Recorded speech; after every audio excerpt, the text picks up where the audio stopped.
It's so nice to see you all on this Tikkun Leil Shavuot. We have a wonderful lineup of speakers. I'm going to wait just a moment. We can chat for just a minute as we wait for people to go on. Is that Luz Diaz? Hi. Oh my goodness. Haven't seen you in a long time. I think I gave you a mazel tov because I didn't know your last name. That was your last name? Oh my gosh, Luz, we'll have to catch up. Luz and I used to work together years and years ago at Temple Beth El. What a lovely surprise. I was Jewish. So long ago. It's so nice to see everybody. Climbing the mountain and studying Torah all night is such a joy, because studying Torah is at the heart of what we do. It is where we learn how to live. It is where our relationship with God rests, and where we learn some hard lessons as well. Tonight, we're going to be talking about healing after the year that we have had. And now that we are literally coming through on the other side of the mountain, how are we going to approach the days ahead? How are we going to continue our healing? Some people are easing out into the world, and some people are not quite ready. Some people are vaccinated and some people are not. Some people are ready to get rid of all the masks, but some of us are not yet. And as we move and navigate this new space that we're in, a lot of things in our world have changed. And we're going to be learning tonight from a number of speakers who are going to share about their own personal healing experiences and what they learned in the process. We're going to hear from Yosef Levy, who is a retired Long Beach Police Department commander, who's going to talk about the healing work he's doing in the community, especially in regards to racial justice in the police force. We're going to hear Rabbi, he's like a rabbi to me, Jacob Green, a member of our congregation, who's also going to share his personal story of healing and what he's learned in that process. We're going to learn text with Rabbi Spitz, a psalm.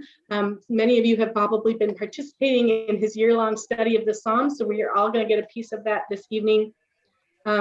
We have student Rabbi Miriam Hoffman, who's going to share with us her experience dealing with mental health and the importance of mental health resources and healing in our community.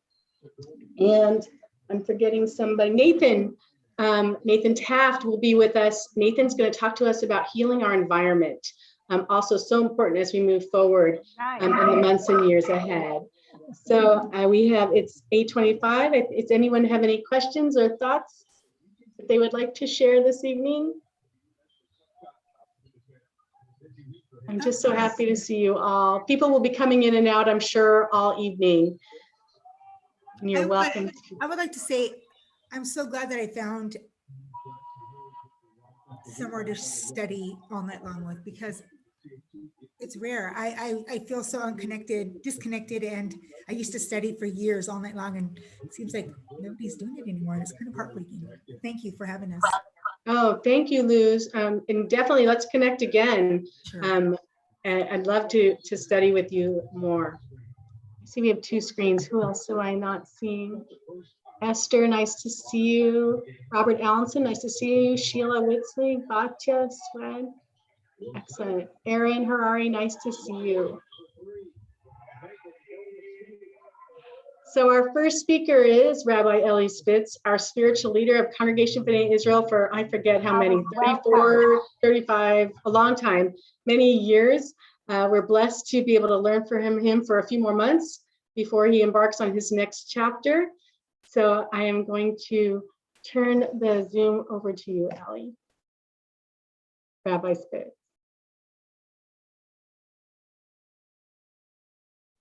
You're on mute, Rabbi Spitz.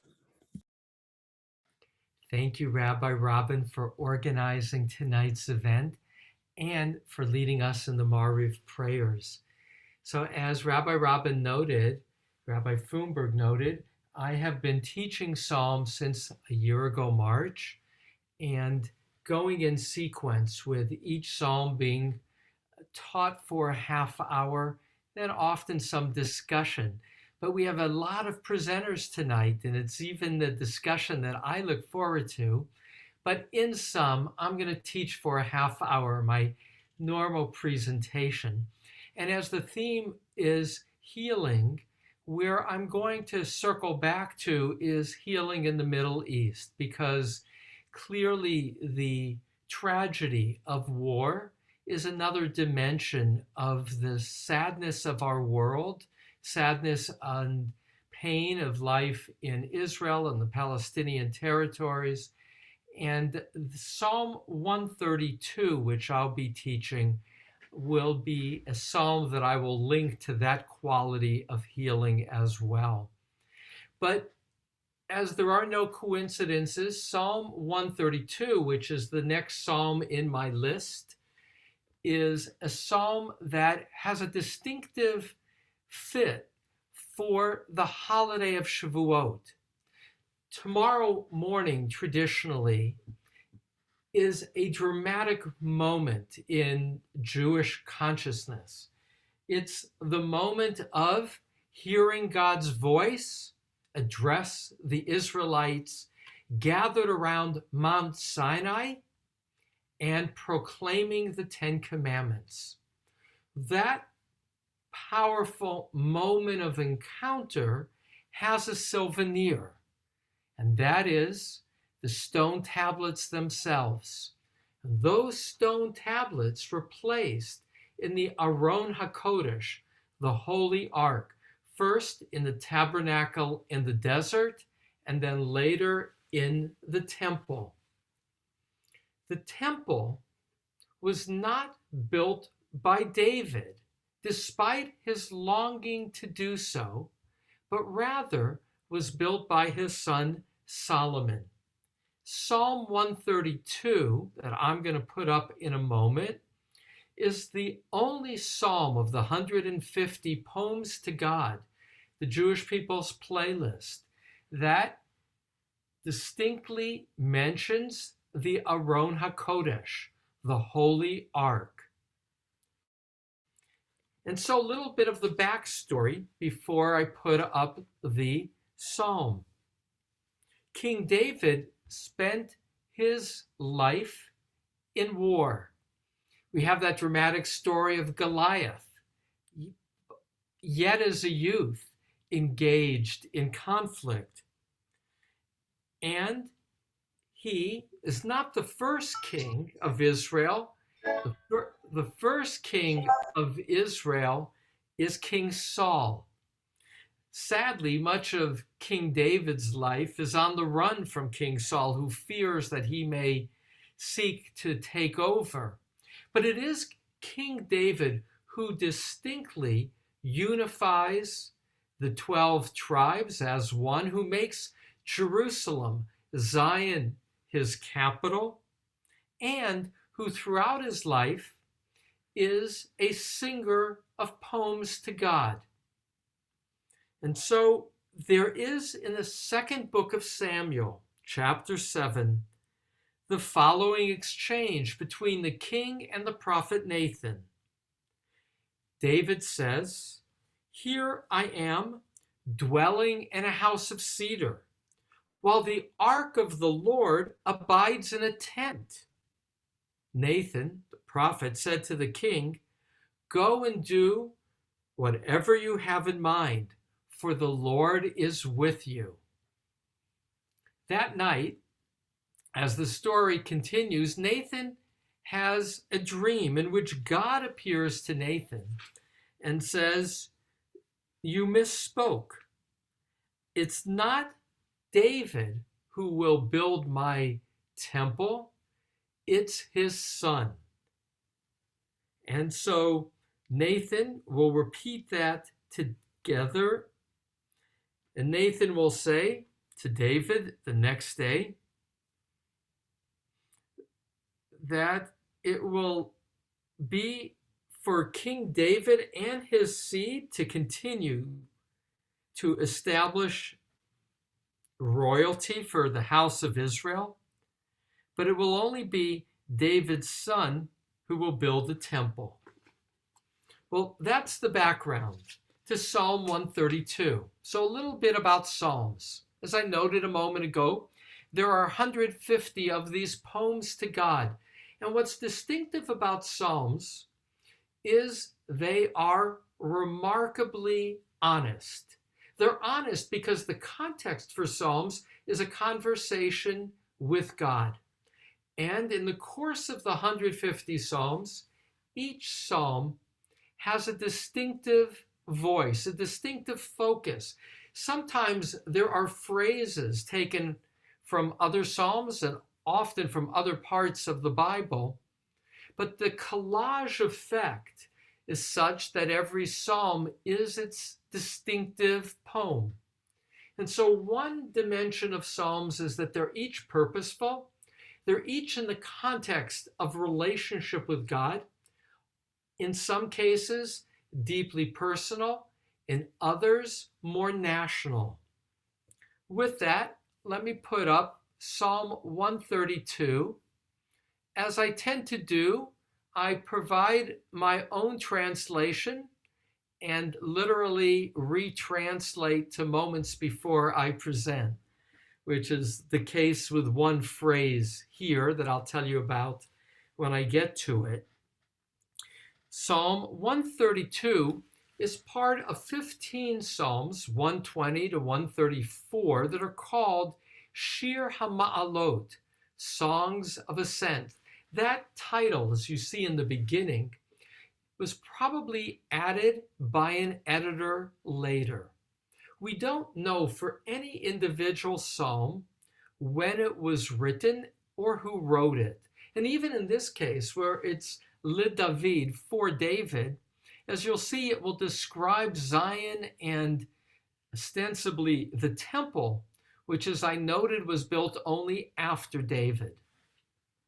And so this psalm is 18 verses. Shir HaMa'alot, the Song of Ascents.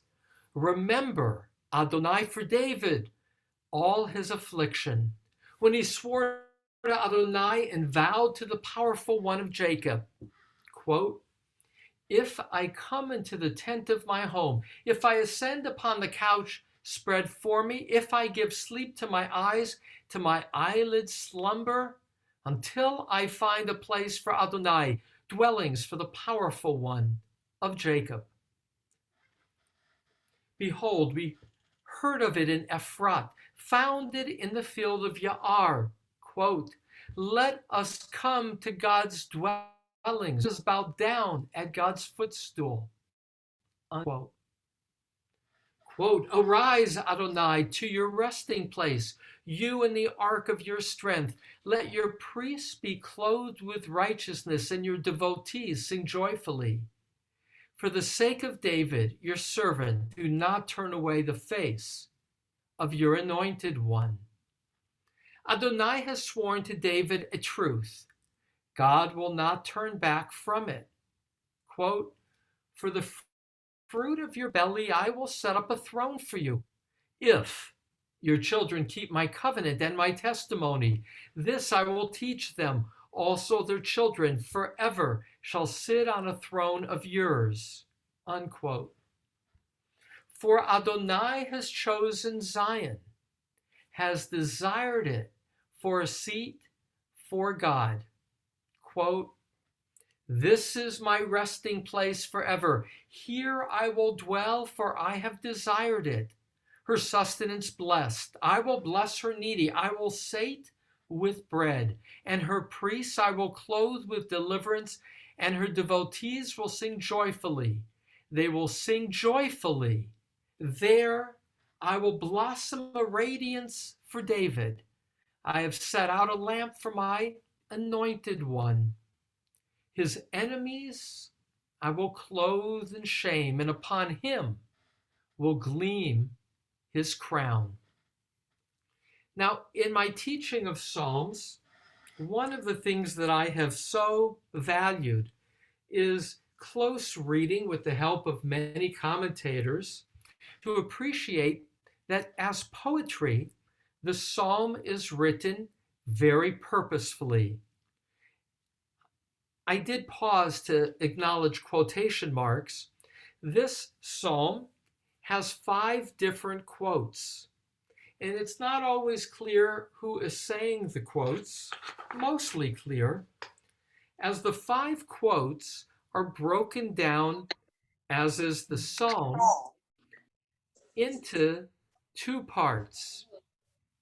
Verses 1 to 10 is a description of David and engaged with community, promises to God. And verses 11 to 18 are God's promises. And again, what's distinctive about Psalms and why we study it in this occasion of preparing for receiving of Torah is that the poetry of Psalms is a poetry of engagement with God. And so, to begin at the top and to talk a little bit about the artistry of the psalm. Shir Hamalot, as I noted, is an editor's description of ascent, and these 15 psalms of ascent were often identified with pilgrimage, going up to Jerusalem. They often, as in this psalm, mention Zion, mention Jerusalem as the place in which community gathered. Zachor, the opening word, remember, that sets the goal of this psalm. It's a psalm of remembrance. Remembrance of either when David brought the ark to Jerusalem, or a celebration, and that they're remembering an immediate event, whether David or a later point. Remember Yud He Vav He, remember ever present one, remember Adonai. In that regard, there's dialogue. Remember it for David. Et kol aunato, all of his affliction. What was David's affliction? As the commentators tend to say, it was all his efforts. Although he would not build that place of gathering, that temple, he would choose where it would be built, and some say create the foundation and even identify where the altar would be. Verses 1 to 5, the first half of the promise to God. And this is the description of what David promised. The word im, verse 3, if, occurs 3 times in 3 and 4, a repetition for emphasis. The word im is actually the language of vows. Some translate it as if I do not. But in the actual text, it's without the not. And therefore, here is what David promises. If I come into the tent of my home, if I ascend upon the couch spread for me, if I give sleep to my eyes, to my eyelids slumber, until I find a place for Adonai, dwellings for the powerful one of Jacob. And so here David is saying, I will not rest. I will allow myself to be, if you will, physically tormented, hence the word of affliction, because I can't rest until the house for God is built. As I noted in 2 Samuel 7, in which David said to the prophet Nathan, how can I live in this big house, this palace, when God is only in a tent? A tent because the tabernacle was portable. Often in Psalms is a phrase that is rare. And already in the first 5 verses is such a phrase. La'avir Yaakov, a name for God, powerful one of Jacob, in verses 2 and verses 5. That phrase only occurs 1 time in the 5 books of Moses. It occurs in Jacob's blessing of Joseph. In contemporary Bible scholarship, that phrase is linked to the Akkadian, the language of Israel's neighbor, Bal Abri, meaning endowed with strength. When we read Psalms, as we are in this moment, we read it on two levels. We read it first in its historical context, its pshat, its surface reading. What do the words mean? And sometimes you only know what they mean by looking at how else they're used. And that might also include, as in this distinctive case, a choice of a description of David speaking to God and using a name for God, the Abir, that's also resonant with antiquity, perhaps reinforcing how this is an ancient poem. The next part of the first piece of vows is verses 6 to 10. And now it's as if the people are responding. They're the we. Behold, we heard of it in Ephrat, found it in the field of Ya'ar. That's in reference to the ark, which will be mentioned in verse 8. But this next group of verses 5 to 10 distinctly focus on the event of bringing the ark, the tabernacle that contains the Ten Commandments, that symbol of Mount Sinai. The tabernacle at one point was captured by the Philistines during the time of David. It created havoc for them. And then the ark was transferred to a place near Bethlehem, hence Ephrat.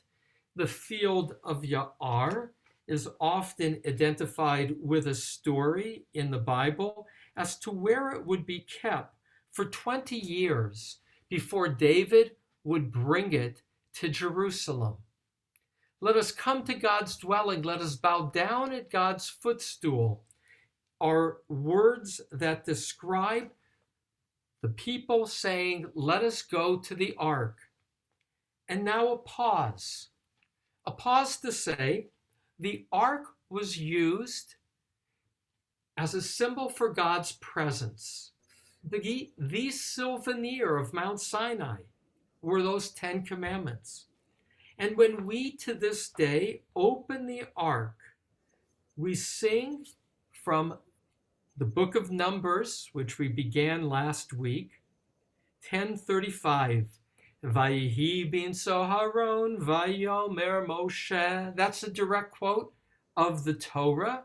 And it was when they would travel with the ark, Moses would say, Kuma Adonai, get up, God, V'yafutsu oivecha, and disperse your enemies. V'yanusu misanecha mipanecha, may they be cast aside, your enemies from before you. And so the ark, so relevant for Shavuot, here first is a symbol of war, a symbol of God's presence, ready and willing to do battle. But here, verses 8 to 10, is the other use of the ark. These words we know when we put the Torah away. It's another remarkable thing of Psalms is how the Psalms ripple forward and become part of our prayers. And in this case, verses 8 to 10 is sung as the ark is opened to put away the ark. It's right before Eitz Chaim Hi. The words that we say silently are, Kuma Adonai limnuchatecha, arise Adonai to your resting place. Ata varon uzecha, you God, and your ark of strength. Kohanecha yelbeshu tzedek, let your priests be clothed with justice, with righteousness. V'chasidecha yiranenu, and your devotees sing joyfully. Ba'avur David avdecha, on account of David your servant, do not turn away the face of your mishichecha, your anointed one. And so here, when we hear tomorrow the ark put away, the Torah put away into the ark. These are the words that we will chant. And in doing so, as we now study this psalm, we are to see this as the end of a journey where the Torah finds its way into Minuchatecha, into God's resting place, into homecoming. And so the ark is both a symbol, in some cases, of going out to do battle. But here the emphasis is in the ark returning home. The second half of the psalm, verses 11 to 18, are God's response. And God has vows to make to David. Adonai, verse 11, has sworn to David a truth. God will not turn back from it. Now the third quote. Now it's God speaking. From the fruit of your belly, I will set up a throne for you, meaning I will set up a throne for your descendants. Literally, it's belly, vitnecha, some translate it as loins. If your children keep my covenant and my testimony, this I will teach them. Also their children forever shall sit on a throne of yours. And the rabbis, including Maimonides in his Laws of Melachim, his Laws of Kings, chapter 1, verse 7, will quote verse 12 and circle the first word, namely if. God says, David, your children will also reign on the throne I set up for you, but only conditionally, if they will be righteous, as in verse 9, clothed in righteousness. For Adonai has chosen Zion, has desired it for a seat for God. And once again, as I noted, these psalms of ascent often turn our attention to Zion.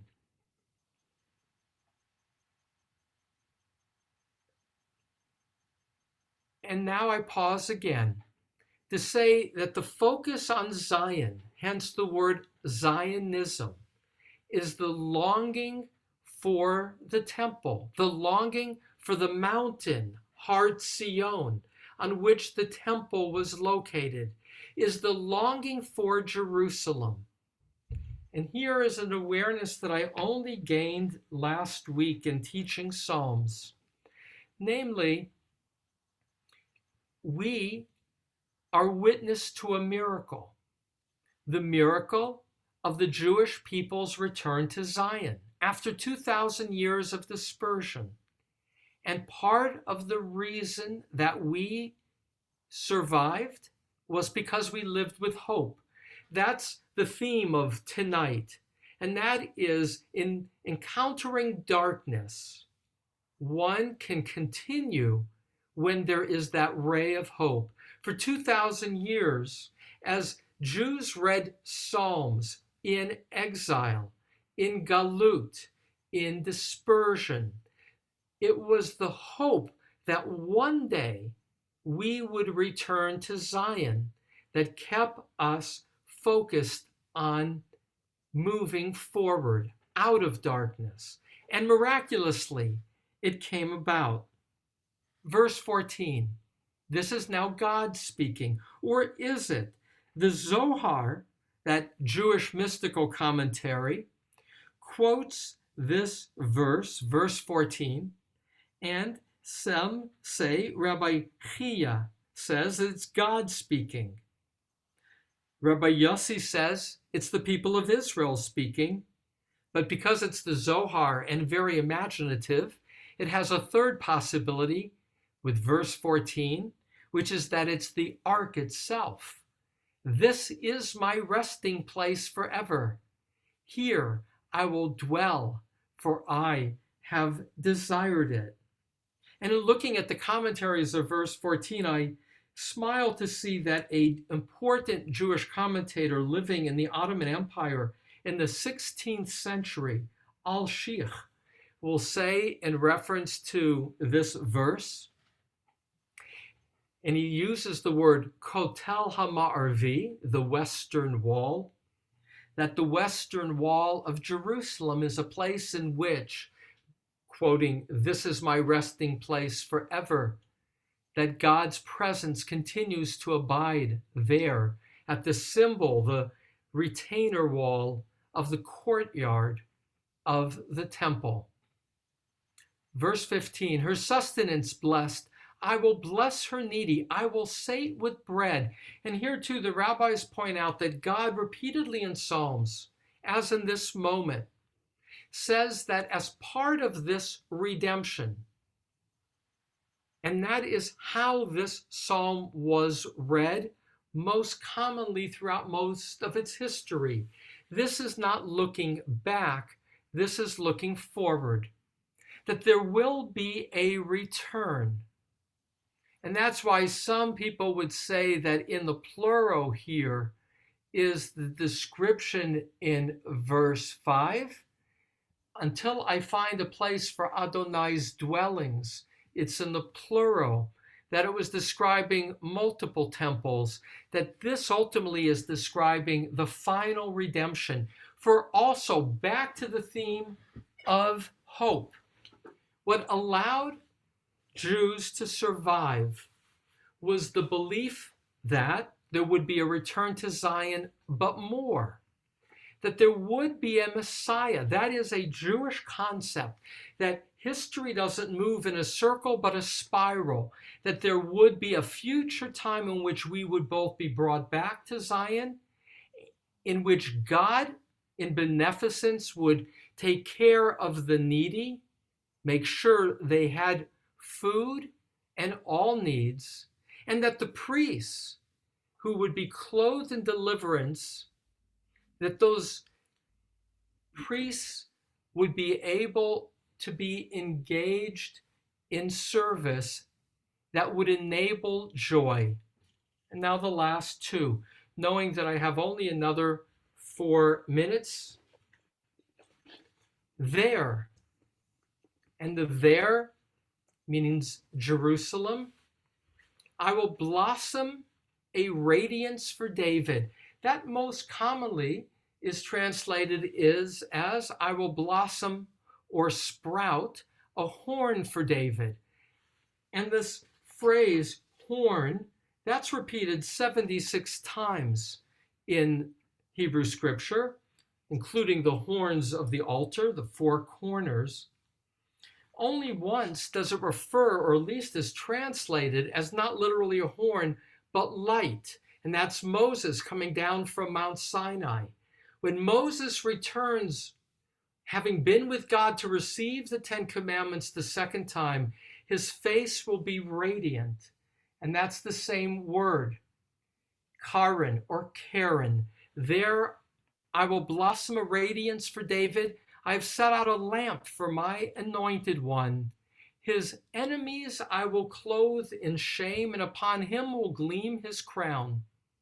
And so one aspect of this conclusion is the recognition that there is at times war, and that at times Israel does have enemies. That's reality.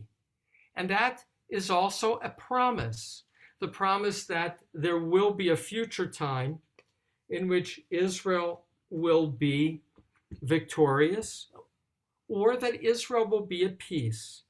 And so this is my closing thought in the teaching of this psalm. And I will add that this image of Ner, here of light, is also included in our blessings for the Haftorah. And that is a reading of Isaiah chapter 2, beginning with verse 2.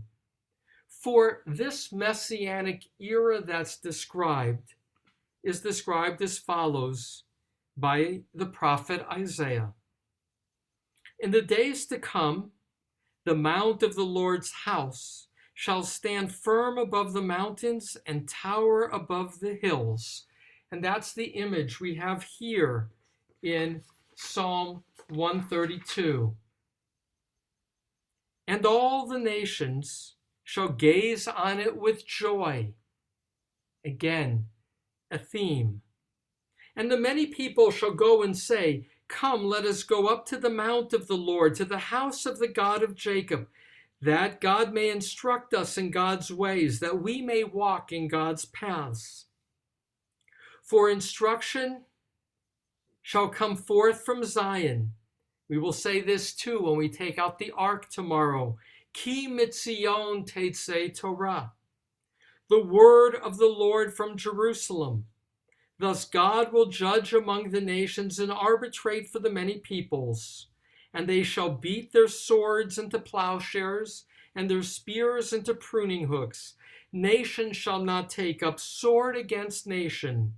They shall never again know war. And so I'm pulling this together and linking it to healing. Darkness requires light. And therefore, in verse 17, there's a blossoming of radiance. They're setting up the anointed one, which can either be the priest or it can be the king. It can also, by some commentators, be the people themselves who are called to be a holy people. But ultimately, this is a psalm of hope that there will be a time ahead of peace. We are in the midst of enormous suffering right now in the Holy Land. There are missiles flying in all directions and terror and fear and damage and blood. And there are those, which is only understandable, who say it will never be different. It will never change. And what we're called on, as I read Psalm 132, is to believe that change is possible.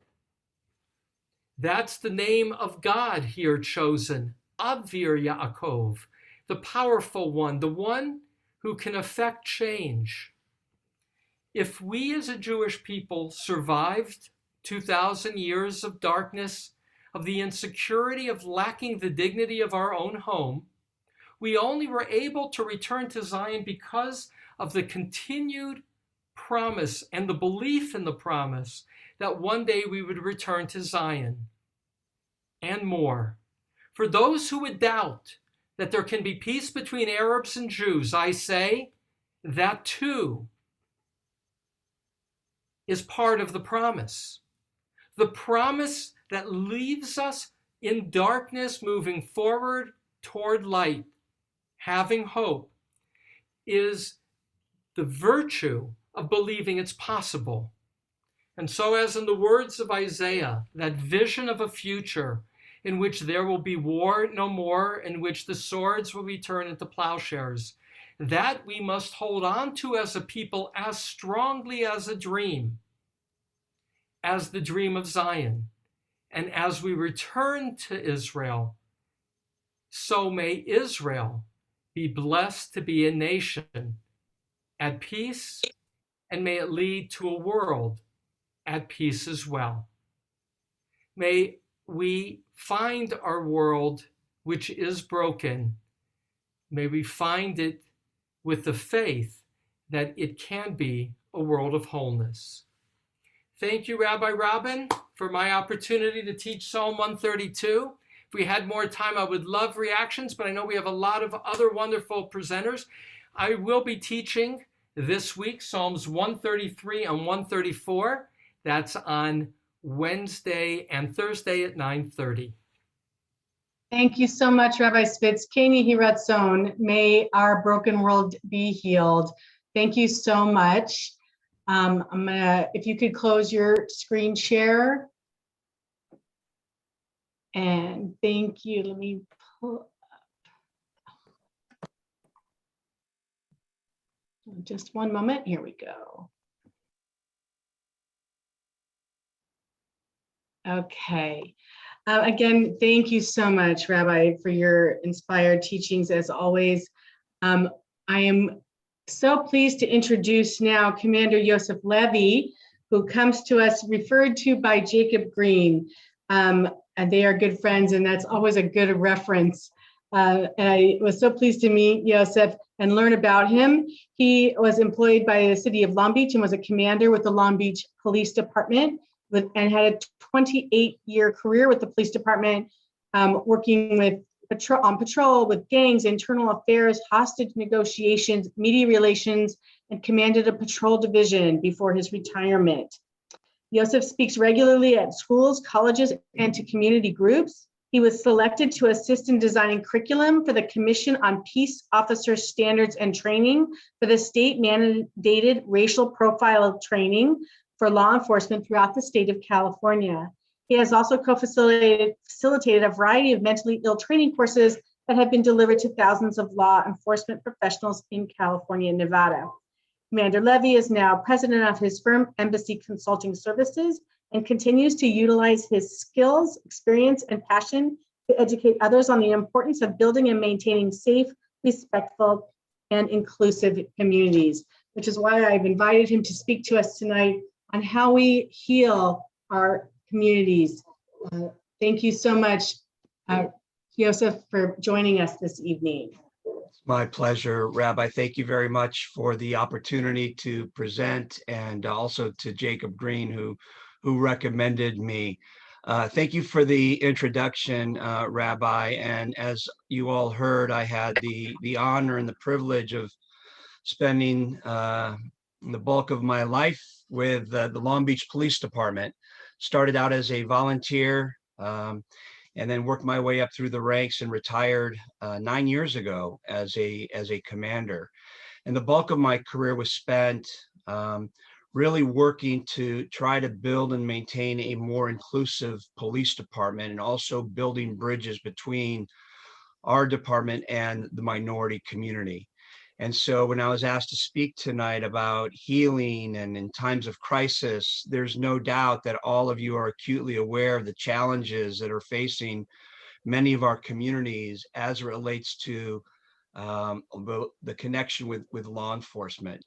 And so the program goal for my presentation this evening that I've established is that I'm going to take a few moments to kind of lay the foundation to kind of review some recent high-profile interactions that have taken place in this country with law enforcement that have impacted police-community relations, and talk about how healing and understanding can take place.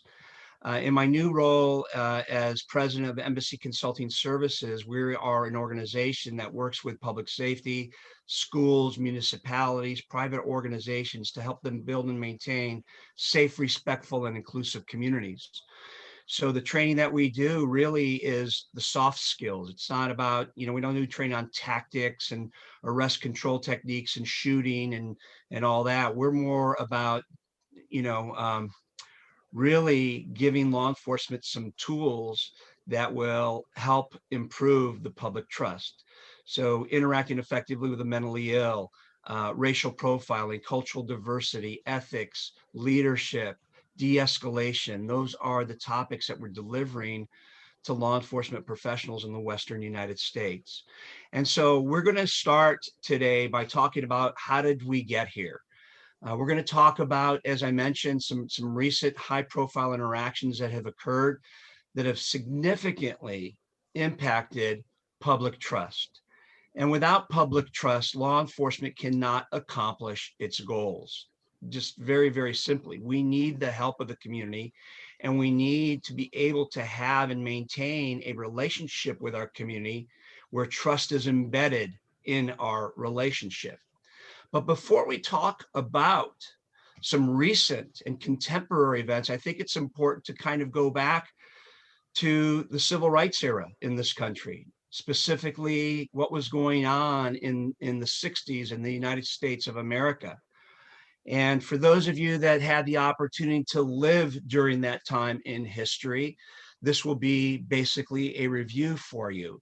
But we know that during that role, that very turbulent time in history, law enforcement was thrust into positions to enforce unjust laws that supported discrimination and segregation. And the reality is that being put into those positions it really established and set forth a relationship that we are still living with today. We know that when law enforcement had to enforce unjust laws, specifically in the minority communities, those stories are told through the generations. And so law enforcement today in this country are policing in communities where these stories are being told, because once again, they are told through the generations and passed down through the generations. And as I mentioned to begin with, that law enforcement and the community must work hard to build mutual trust.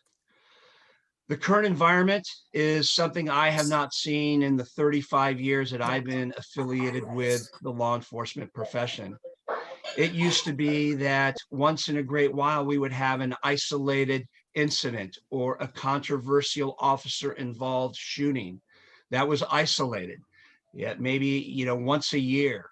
And tragically and unfortunately, these incidents are not isolated anymore. It seems like it's almost a daily or a weekly occurrence where we're seeing a high profile interaction between law enforcement and members of the community that are creating civil unrest. It's creating a lack of trust. And the current state of affairs as a result of these incidents is that police professionals are losing their jobs and also getting prosecuted. When I joined the police force in 1985, it was almost a rarity to see somebody lose their job because of misconduct. Well, we're not only seeing that, we are also seeing police professionals getting prosecuted and sent to jails for not only their actions, but also sometimes their inactions. We're seeing grand jury indictments.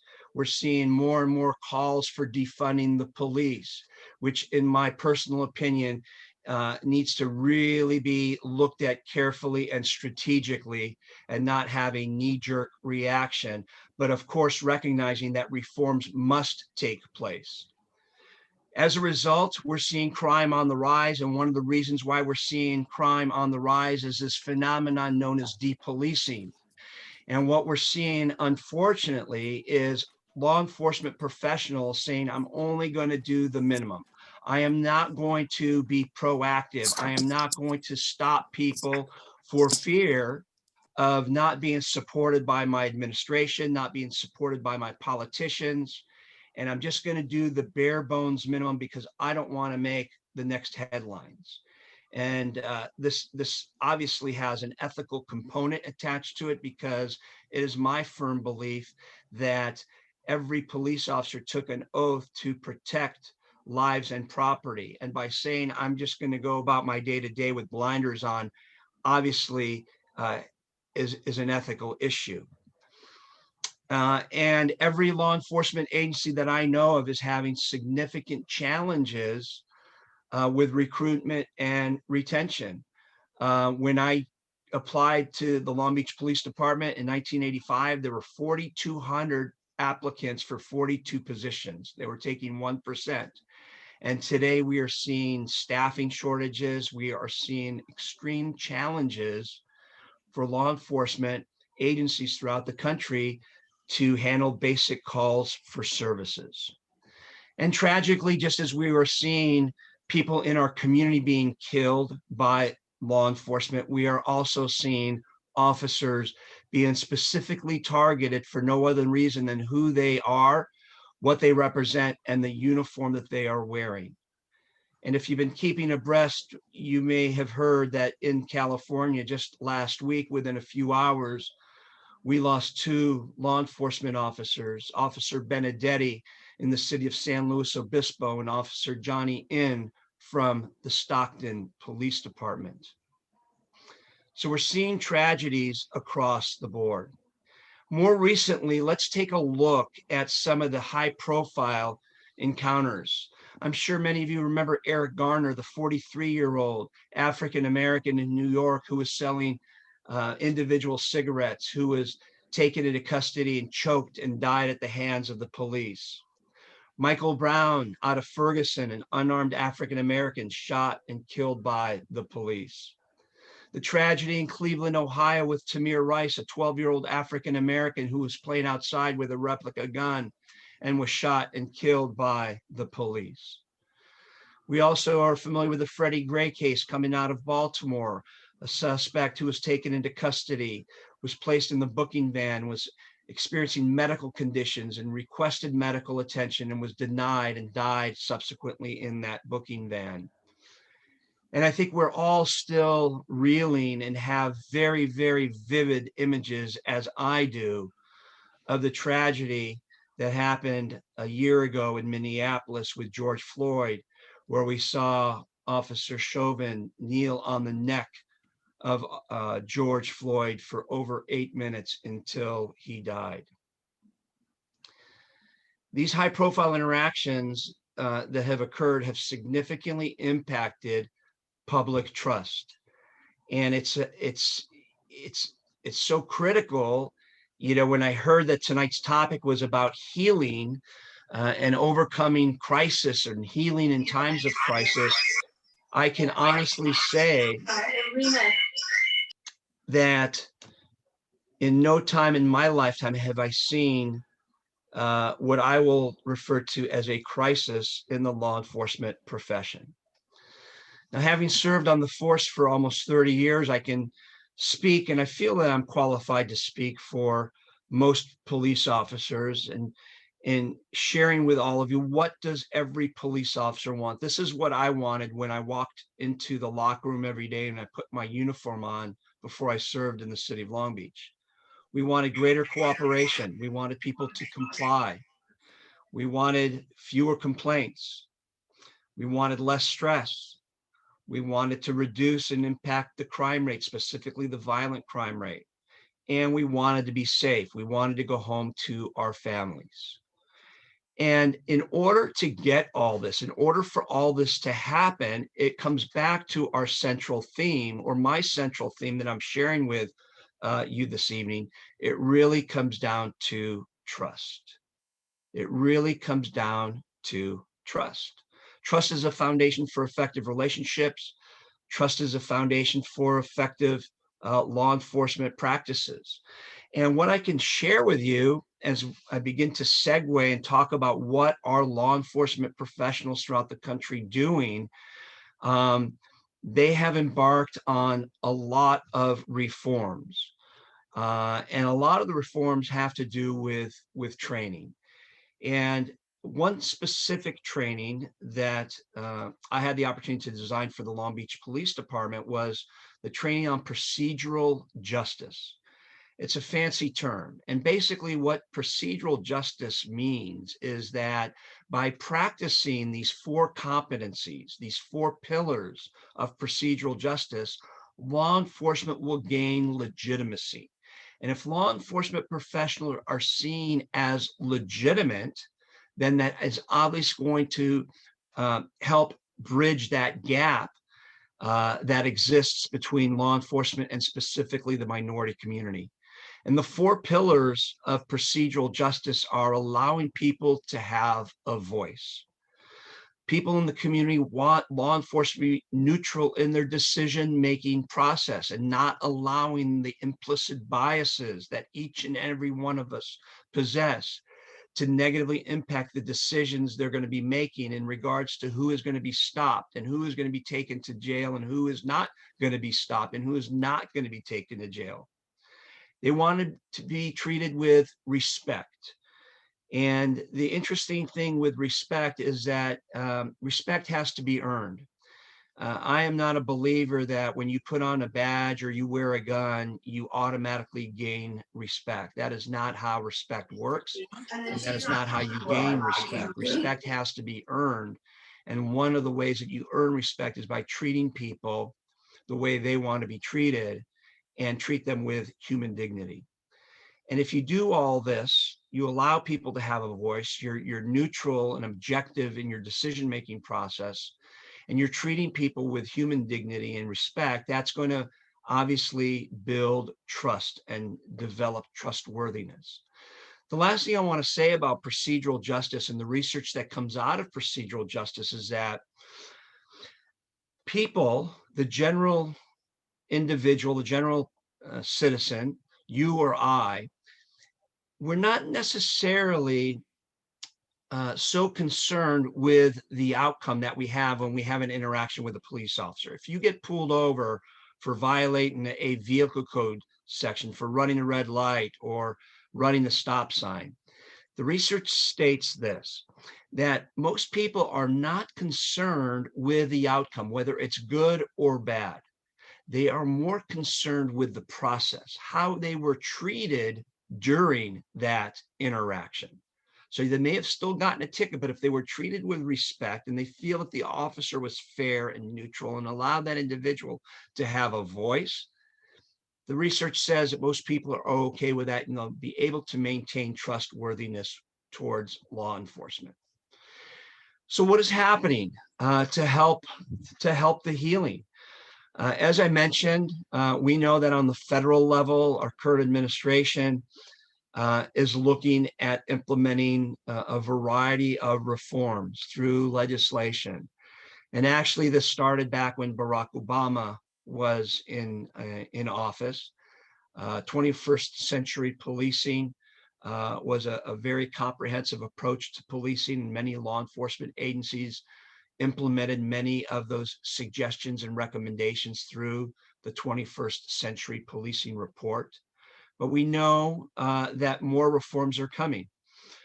We also know more than ever, we're seeing law enforcement agencies engaging in a variety of community outreach programs.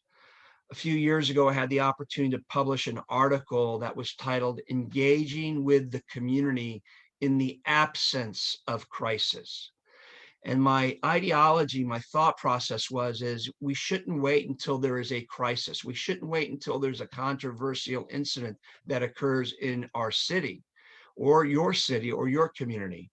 You should be engaging with your community in the absence of crisis. So you're basically being proactive versus reactive. You're establishing open lines of communication with members of your community. So when the controversial incident occurs, you will have already established those relationships with the key stakeholders in your community.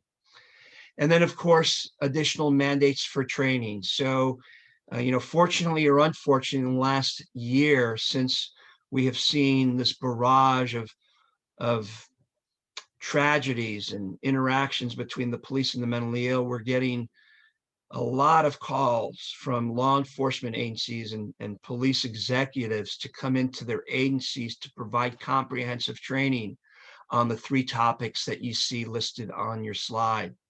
Looking at implicit bias and the issue of racial profiling. As I mentioned, recognizing that we all have biases and that's natural, but what are we doing with those biases? Are we acting out on those biases or are we keeping them in check? We know that law enforcement has for many years looked at other ways and technologies and how to de-escalate, whether it's using less lethal ammunitions or tasers to ensure that we are not escalating encounters. And the analogy I like to use is that every law enforcement professional comes into every interaction with 2 cans in their hand. They have a can of water and they have a can of fuel.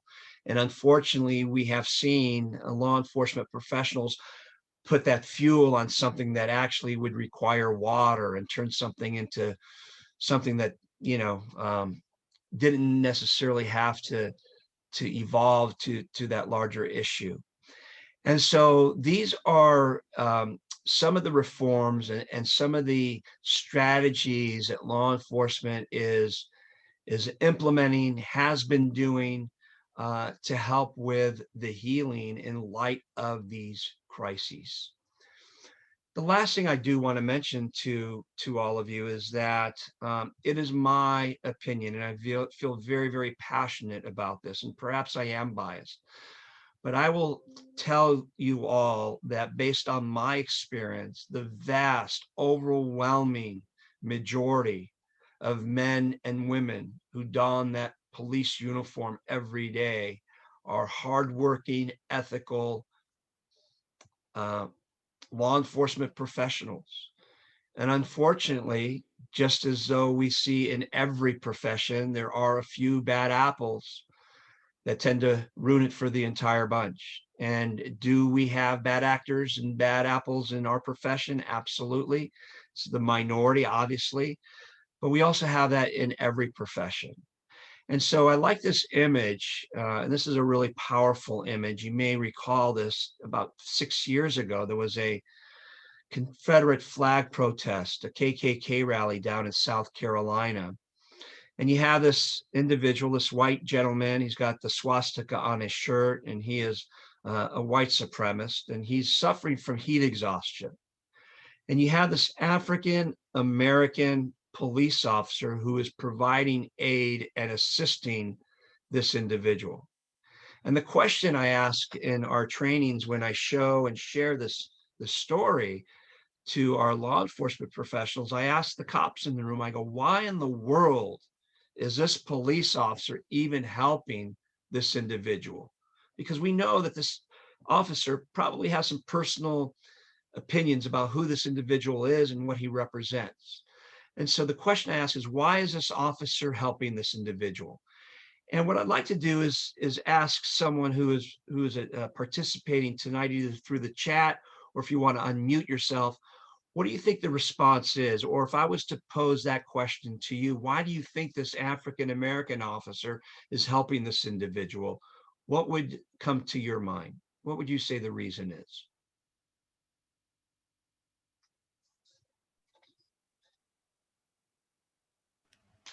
Bridget, go ahead. Okay, the only thing that can come to mind is he is doing his job. He's got a job to do. He's putting his personal feelings aside as he should. And when people that age, no matter what they are, they get off the hook because they're old. And who wouldn't help somebody who's, suffering from heat exhaustion? I think he did the right thing. Yes, Bridget, I mean, what you said to start was exactly it, because it's what? It's his job, right? It's his job. That's what he took an oath to do, to protect life and property and not to allow his personal biases to impact his job. He wasn't going to allow his biases or his personal feelings to prevent him from doing his job. Was there another comment? Thank you, Bridget. Rabbi, was there someone else that was sharing? People have said in the chat, one person helping another in distress. It's their job. I also think just this individual officer, he has a clear moral compass. He knows that it's just simply the right thing to do. Absolutely. Absolutely. And, I like this image for a couple of different reasons. And I think it would be very easy for individuals to look at these tragedies that are occurring and then fall and be susceptible to the blandishments of stereotype and prejudice and say, oh, they all must be this way, right? And we know that that is not the right way to think about an entire profession. And there are individuals, unfortunately, that tend to paint the entire profession with a broad brush. So if there's one bad cop in Minneapolis, well, they all must be that way. And that is certainly not the case. And this is just one of thousands and tens of thousands and hundreds of thousands of interactions that take place every single day where law enforcement professionals are not only trying to heal in light of the crises that are taking place, but they're just doing this as a matter of this is their job. This is what they took an oath to do. And in fact, not only did they take an oath to help their fellow man, but they also took an oath, as did I many years ago, to say that I am also willing to accept, God forbid, to pay the ultimate price, to lose my life in the line of duty to protect people that perhaps I don't even know. And that is the heroism, right? And that is the power for those young, brave individuals who are policing in our communities today. I think we have probably a few minutes for questions. I will defer to Rabbi Funberg if you could help facilitate questions if we have time. Sure. If anyone has any comments or questions, you can just speak up, unmute yourself and speak up. I just wanted to say thank you. We have, I heard, defund the police and you bring a very relevant point that I think there needs to be reform and there needs to be change, constructive change and less militarization, but we need the police. And we need to be able to trust them. That was, I think, was the biggest thing. And so I just thank you for speaking up. And it's important to make that huge difference between defund and revise or update, if you will. Absolutely. But the police are necessary, and I think you can't throw the baby out with the bathwater. You just can't, in my opinion. So Thank you. Anyway, thank you. You're spot on. Thank you. Joseph, someone asked, when cops see fellow cops maybe behaving inappropriately, the community doesn't see it, but are they standing up to those cops? Are they trying to de-escalate the cops themselves when they feel like they're going above what was necessary? Yeah, that's a great question. And we saw just a few weeks ago in the city of Westminster, here in Orange County, an incident where a person was taken into custody and one officer appeared to be using excessive force, and one of his colleagues actually conducted an intervention. That story was picked up by a reporter with the LA Times, and I had the honor of commenting on that. The reality is that a law enforcement agency's culture will dictate and determine whether or not officers feel safe to intervene. So, for example, what happened in Minneapolis with George Floyd, with one officer on the neck of George Floyd for almost 9 minutes and 2-3 officers standing by, that tells me that culture, that organization did not allow those officers to step in to stop that senior officer. And so the question I ask in my ethical decision-making class is, how much misconduct actually occurs in the average law enforcement agency? And the answer is as much as it's willing to tolerate, right? You have to create a culture in an organization that makes it conducive and allows other officers to step in, but it's a very difficult thing to do. It's what we call an ethical dilemma. Right. And we teach that in our Hebrew High, in our synagogue, what to do when, how do we approach these situations? One last comment from Luz. I'm going to touch on 2 things. And with all due respect, Mr. Levy, you just talked about George Floyd and the cops, and maybe they weren't in the position to tell their superior what to do. However, if they're not in that position, those 3 cops were talking horrible and they were egging it on. They were saying, "Oh, you like to live like this, you like to be arrested." They are part of the problem. Mm-hmm. And secondly, I'm glad I've never been in the trouble with the law. I've had a ticket run in and he treated me pretty bad and I lost my cool and I said, "What is your badge number? Because I'm a taxpayer and you do not need to treat me this way. It's only a ticket." I live in Disneyland, so I'm blessed that I was okay. But as far as talking about defunding, Dahlia, I was going to talk about that first, but people think that defunding the police department means taking the police away. It's not. What people are talking about when they say defunding, it is the amounts of money that they are getting every year, and they're spending it all on military, just like they're all like RoboCops now. What happened to when I was a kid, if we had cops today the way we had cops when I was a kid, my dad would have like 3 DUIs. You know what I mean? They always made sure we got home safe. That's not good, but I'm saying they used to be kinder. And now people, what I see a lot is there's a lot of young cops and they come from Afghanistan, they're coming from Iraq, and they're all like traumatized over something. And one little wrong move, they lose their cool. They start shooting. They shoot like 15 times. Why can't they shoot at the knee and save a human being? That to shoot to kill. I don't get it. So defunding is more about taking monies away from, all the, I'm getting excited. Yeah, it's okay. We got your point, Yeah. Liz. Thank you very much. Well said. I think Joseph responded to that a lot has to do with the culture of individual departments for sure. I see one more hand up, and then Can I just real quickly just ask yes, Luz to follow up? please. What city, if you don't mind telling me what city you live in? Dana Liz? Point, San Juan, Orange County. Okay, so I would just encourage you to contact your local law enforcement agency, because many agencies have community academies or citizens academies where they invite people like you to come and attend, and it varies. Either it's a 6-week program or an 8-week program, or once a week you go in and you learn about the operations of your local police department. And so I'm a strong proponent of that, because unfortunately there are a lot of people who get their information or their education about law enforcement secondhand, thirdhand, from friends, from the media. And so it's really nice to be able to go to your local agency, build those relationships, and find out what exactly they're doing or what they're not doing. But thank you so much for your comments, Luz. Michael, Michael, this is the last one, Michael. First off, thank you, Joseph, for serving.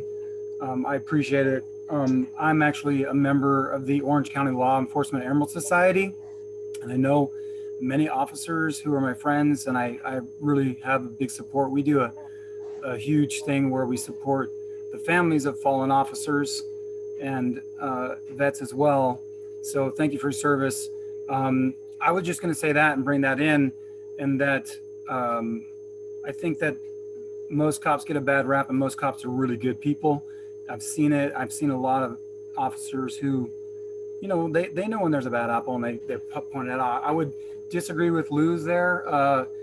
And the one thing that bothers me when people say, why can't they shoot in the knee? No one, if you've never shot a gun or trained, and we have the right to bear arms, but you have the right, you have the responsibility to train. If you are threatened with your life, it's because an officer only draws his weapon because he's threatened, and you can't shoot at the knee. You could you could miss and hit other people. You're only trying to protect your life. So I just think that that's a really bad argument. It's based on ignorance, but that's just my opinion there. But Thank you. We'll agree to disagree, Michael. Excuse me. Thank you, Michael. Thank you, Luz. I know this is a hot topic, but we do want to stay on schedule. Joseph, thank you so much Thank you for your time. The Hebrew word for trust is bitachon, and we need to trust in our police officers, and we need to trust in God, and we need to trust in each other to do the right thing and use your moral compass. There is clearly so much healing that needs to be done here. I love your idea of us. I was going to ask you, what can we do? Well, one of the things we can do, I guess, is go to those meetings, go to those forums, and learn about our police departments. I know that Congregation B'nai Israel has a very strong relationship with our Tustin Police Department, who protect us regularly, and we're grateful to them. So, Joseph, I really thank you for giving of your time for tonight and enlightening us about some of the things that are happening in terms of reform. Thank you so much. Thank you. So following that, we have a little bit of time now to pray and reflect with Amy Robinson-Katz, our very own Baal Tefillah at Congregation B'nai Israel. She is the creator of Prayer Song, which she's going to share with us tonight, and Hallelujah. And of course, you can follow her on Facebook and YouTube, or catch her blog, A Guide for the Prayerplex, at prayerplex.com. And Amy, thank you so much for giving of your time this evening. We're so glad to have you. Thank you, Rabbi Funberg. It's so nice to be here. So, hi everybody, Hag Sameach. And we're going to do a mini prayer song session. And I want to kind of explain a little bit about what that is, because this is not our regular crowd. So in normal times, which I find myself saying a lot these days, pre-COVID, once a month, there's a group of us, a community of people who gather at CBI on Shabbat morning, and we do a 1-hour prayer song session. And this is a time of contemplative singing. And it's based loosely on experiences that I had with Taizé style singing when I was in college, and later expanded to my own compositions and other music. And what's going to happen in the next 29 minutes or 28 minutes, we're going to take 3 pieces of text, little tiny nuggets. And in the style of Taizé, we're going to sing them to infinity, which means to do them a lot of times. And the reason that we do this is so that we can allow ourselves to go beyond the specifics of that text, the exact words and exact notes of whatever, and maybe allow it to come alive inside of us and transform us. I want to give you a warning. I'm trying something new. I'm being really brave tonight. I'm trying a few things technologically tonight, and I'm going to be brave, and I'm going to do it for the first time right here in front of you. The rehearsal that I didn't go so well. So we're going to do this together, and I'm going to do the best that I can. Prayer song is really meant to be an in-person experience. We sit together in a circle, we look at each other, we sing, we hear each other's voices. And that experience in itself is a meditation. And so we'll do our best. Zoom is a one-sided medium, so you're going to hear me. But I've done some things to try to enhance that. We'll see if it works. I'm going to put something on the screen to get started here. So usually I would have a handout for you, and we're going to do it this way instead. So it's coming up. All right, so the first piece of text that we're going to look at tonight is called God Your Healer. And this comes from Exodus 15, right after the Israelites have crossed the Red Sea. And we chanted this in Pesach, the Shirat Hayam. And that Aliyah actually chanted it at CBI. That Aliyah ends with these words, Ani Adonai Rofa'echa. I am Adonai, your healer. And there is a tradition that says from that time when we chant that at Pesach until now, we open the gates of a very special time of healing. And I know that that's one of the themes that we're focusing on tonight is healing. And I know it's something that we're all in need of. And there's many people that we know. There's people that I know, including my Uncle Johnny and my Nana, Jean Robinson, and Esther Malkachana Bat Ruth, and Hannah Binyamina Bat Miriam, who are in specific need of physical healing. And God, I lift them to you in this moment. But I offer also that all of us are in this moment, like the Israelites were just after they crossed the sea, this moment of transition, this moment where we're coming out of a year plus of pandemic, where not only can we see light at the end of the tunnel, we're actually starting barely to step out into that light and let it shine on us. Barely. And not only that are we in this moment of transition, but just like the Israelites, when there was this part of the Torah that says, Ani Adonai Rofa'echa, the reason that this was said, the reason God said this, and Moses said it, God said it to Moses, and Moses said it to the people, is because they had no water. And they were complaining because they had no water. And sometimes I think we read this and we think, oh, those Israelites, God just freed them, and how can they complain about this? But having no water that's a life-threatening emergency. And we're in a similar time. I think as we call to mind those people in our lives who are in need of healing, I invite you, and I invite myself too, to think of whatever life-giving resources we might be lacking right now. Maybe due to this year long of isolation, maybe lack of work, maybe lowered self-care and health, maybe need for companionship. Maybe I'll say it for me, sleep is one thing I'm lacking. Think of those things that you're lacking, that water, that mayim. And I offer it to you as we sing this piece, Ani Adonai Rofa'echa, I am God your healer, that it is in this moment of transition that we are in this vulnerability and fragility that we find ourselves, that we will focus on God the healer. And we're going to sing this together, and I'm going to do my best. Please remain on mute. Unfortunately, Zoom does not allow for a collective singing. So you're just going to hear me, but stay on mute and sing your heart out, please. And I'm going to do my best here. We'll see how this goes.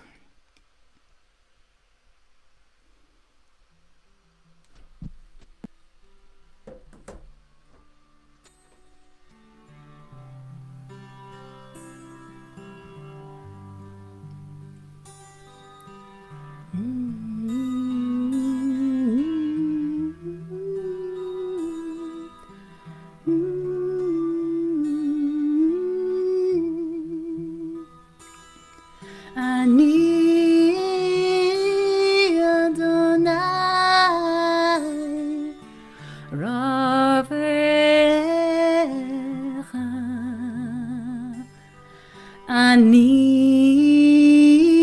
Adonai Raphael. Ani Adonai Raphael. Ani Adonai Raphael. Sing it with me. Ani Adonai Raphael. Ani Adonai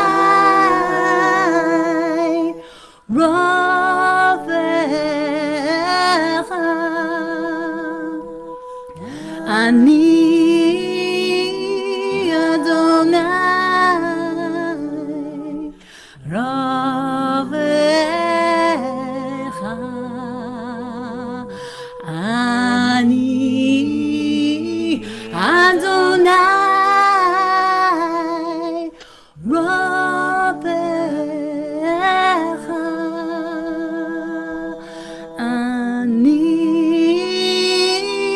Adonai Ravecha. Ani Adonai Ravecha.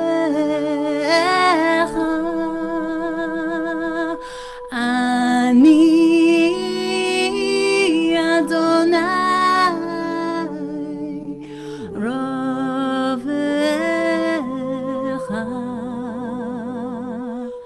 Ani Adonai Ravecha.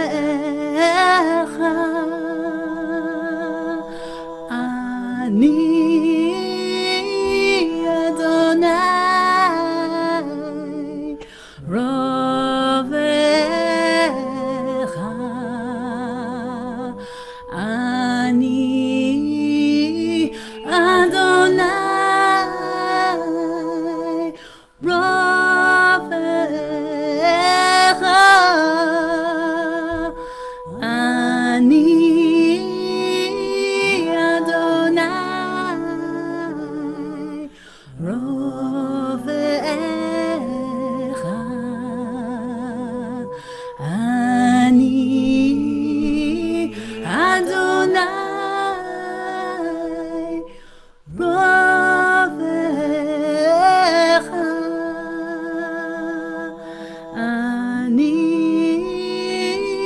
Adonai Ravecha.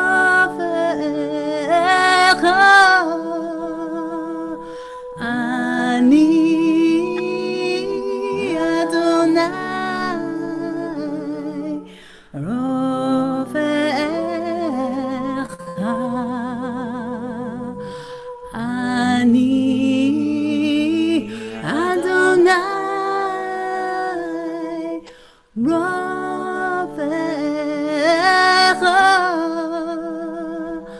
Ani Adonai Ravecha. Ani Adonai Ravecha.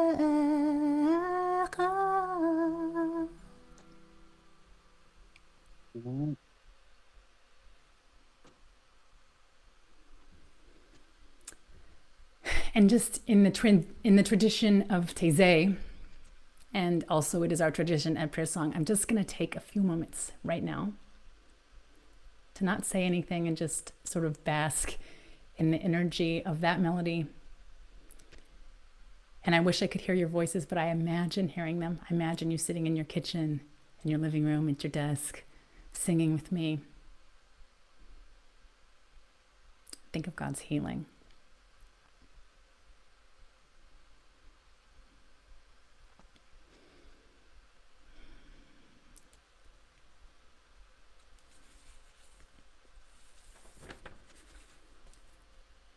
So I'd like to move to a second piece.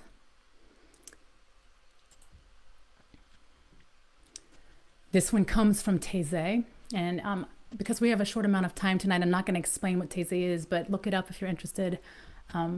This is one of their melodies. And the text comes from Tehillim, from Psalms, and I want to just read you a piece that comes right before this. It says that a king is not saved by a great army. A mighty man is not saved by great strength. A horse is a vain thing for safety, nor shall he save any by his great strength. Behold, the eye of Adonai is upon those who fear him, upon those who hope in his chesed, in his loving kindness, to save their soul from death and to keep them alive in famine. Nafshenu chikata l'Adonai, we set our hope on God. Literally, our soul, our collective soul, is waiting for you, God. Ezreinu magilenu, who he is our help and our shield.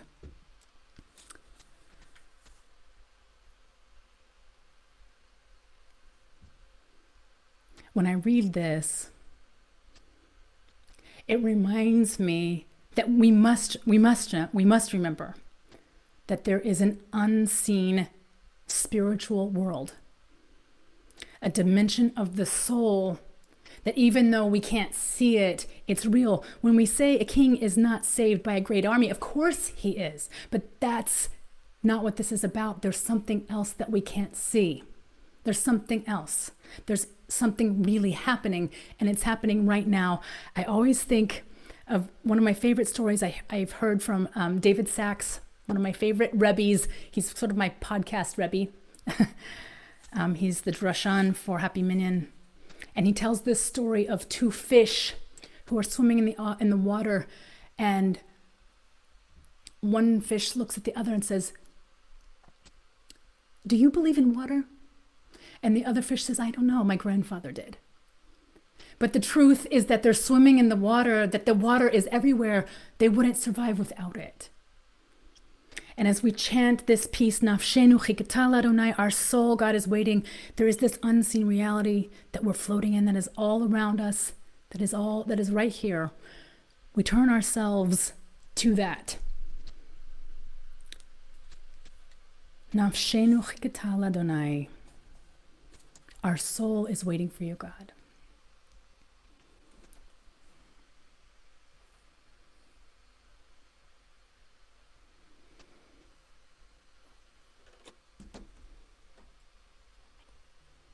Hold on a second.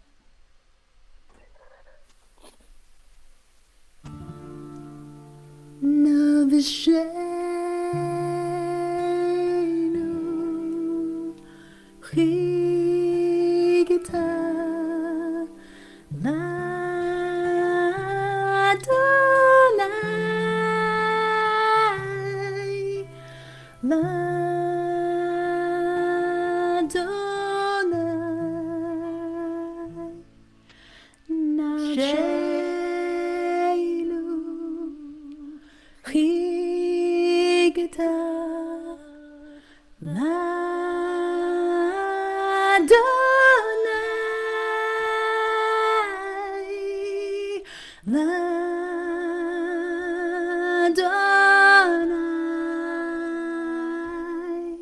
Nafshenu chigita l'Adonai,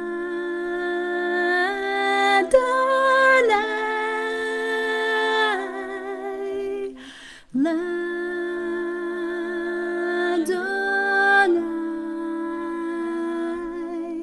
Navshenu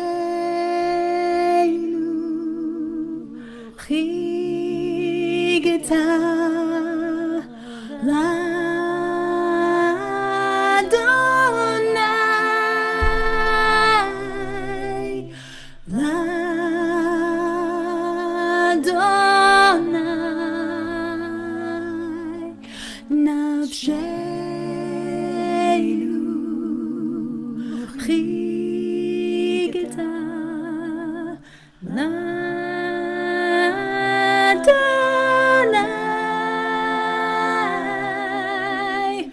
Ladonai,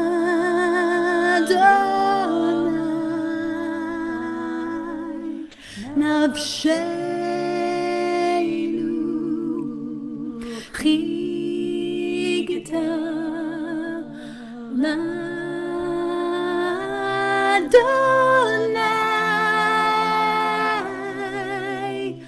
Ladonai,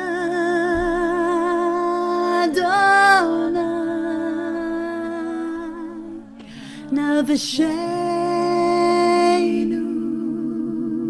Chigita Ladonai,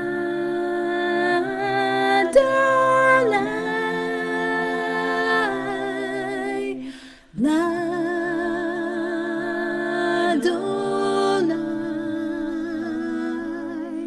Navasheinu Chigita Ladonai,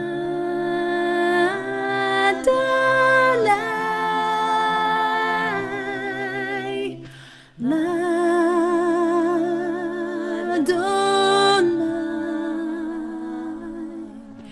Navasheinu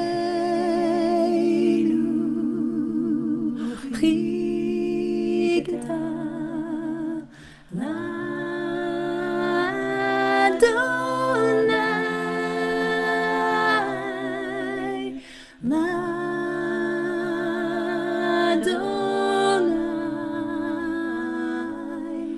Navasheinu Chigita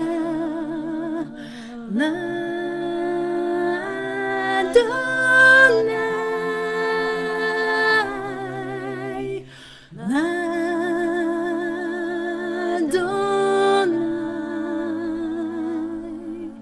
Navasheinu Chigita Ladonai,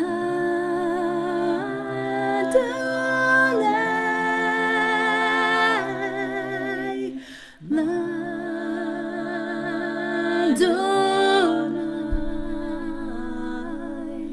Navasheinu Chigita Ladonai,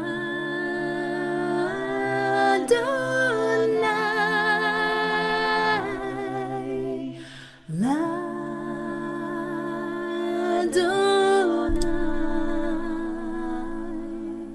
Navasheinu.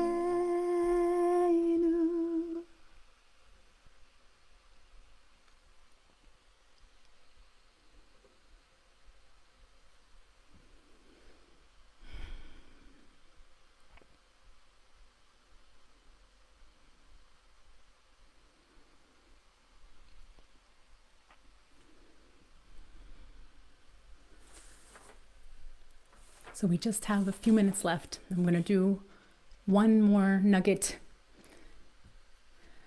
And this one comes from our liturgy. Every morning we daven Ahava Rabbah. On Shabbat we sing Ahava Rabbah Avtanu Adonai Eloheinu. And last year, about this time I think, I taught a davening workshop, and some of you were in it. And we went through Shabbat Shacharit really in depth. And I loved it. I've studied it a lot, but every time I study it, there's so much, there's always something new to learn. And I remember, so as you can imagine, because I'm a cantor, I have a lot of Sidurim in my house, a lot of different ones. And this one's one of my favorites. This is the Koran.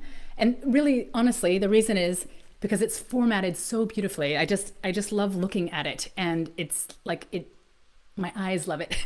And it just feels like the words are just like they're in the right place. And then on top of that, Lord Rabbi Jonathan Sachs wrote the commentary, and so much of it is really fabulous, including this.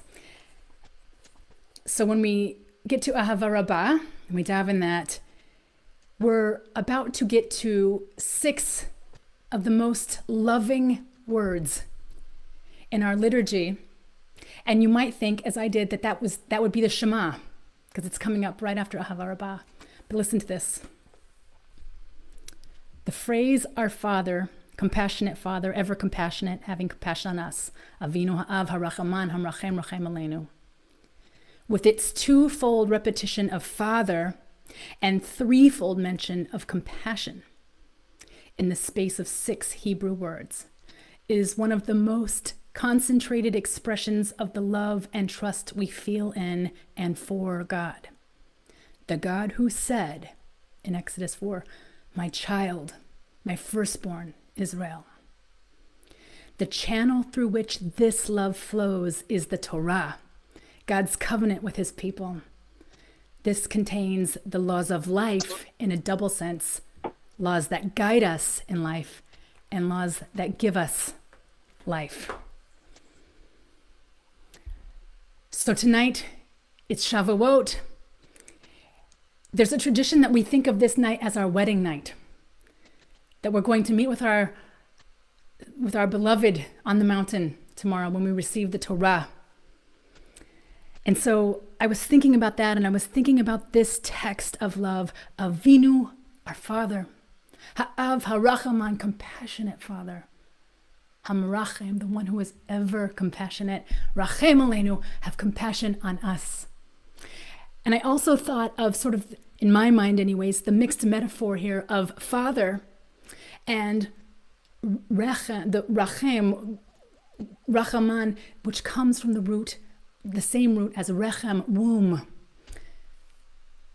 and the love of a mother for her child. And so here we have Father and Mother in God's love for us. And we think of our wedding day, and maybe this is like an anticipation of this is our wedding night, or the night going into it.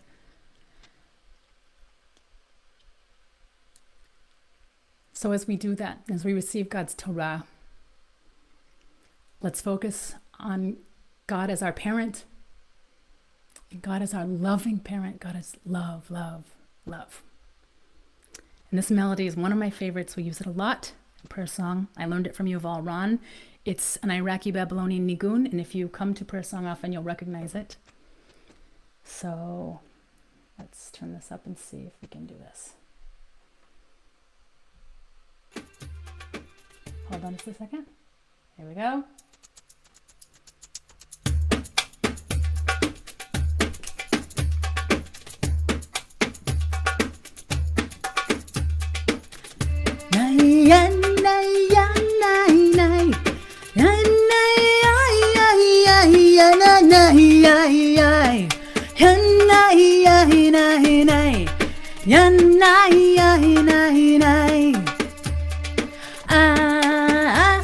Avinu ha'av harachaman ha'merachem rachem aleinu. Avinu ha'av harachaman ha'merachem rachem aleinu. Avinu ha'av harachaman ha'merachem rachem aleinu. Sing it with me. Avinu ha'av harachaman ha'merachem rachem aleinu. Avinu ha'av harachaman ha'merachem rachem aleinu. Avinu ha'av harachaman ha'merachem rachem aleinu. Hey! Avinu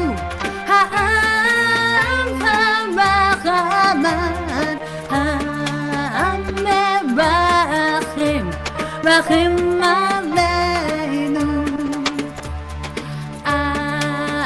אבינו האב הרחמן המרחם, רחם עלינו. אבינו האב הרחמן המרחם, רחם עלינו. אבינו האב הרחמן המרחם, רחם עלינו. אבינו האב הרחמן המרחם, רחם עלינו. אבינו האב הרחמן המרחם, רחם עלינו.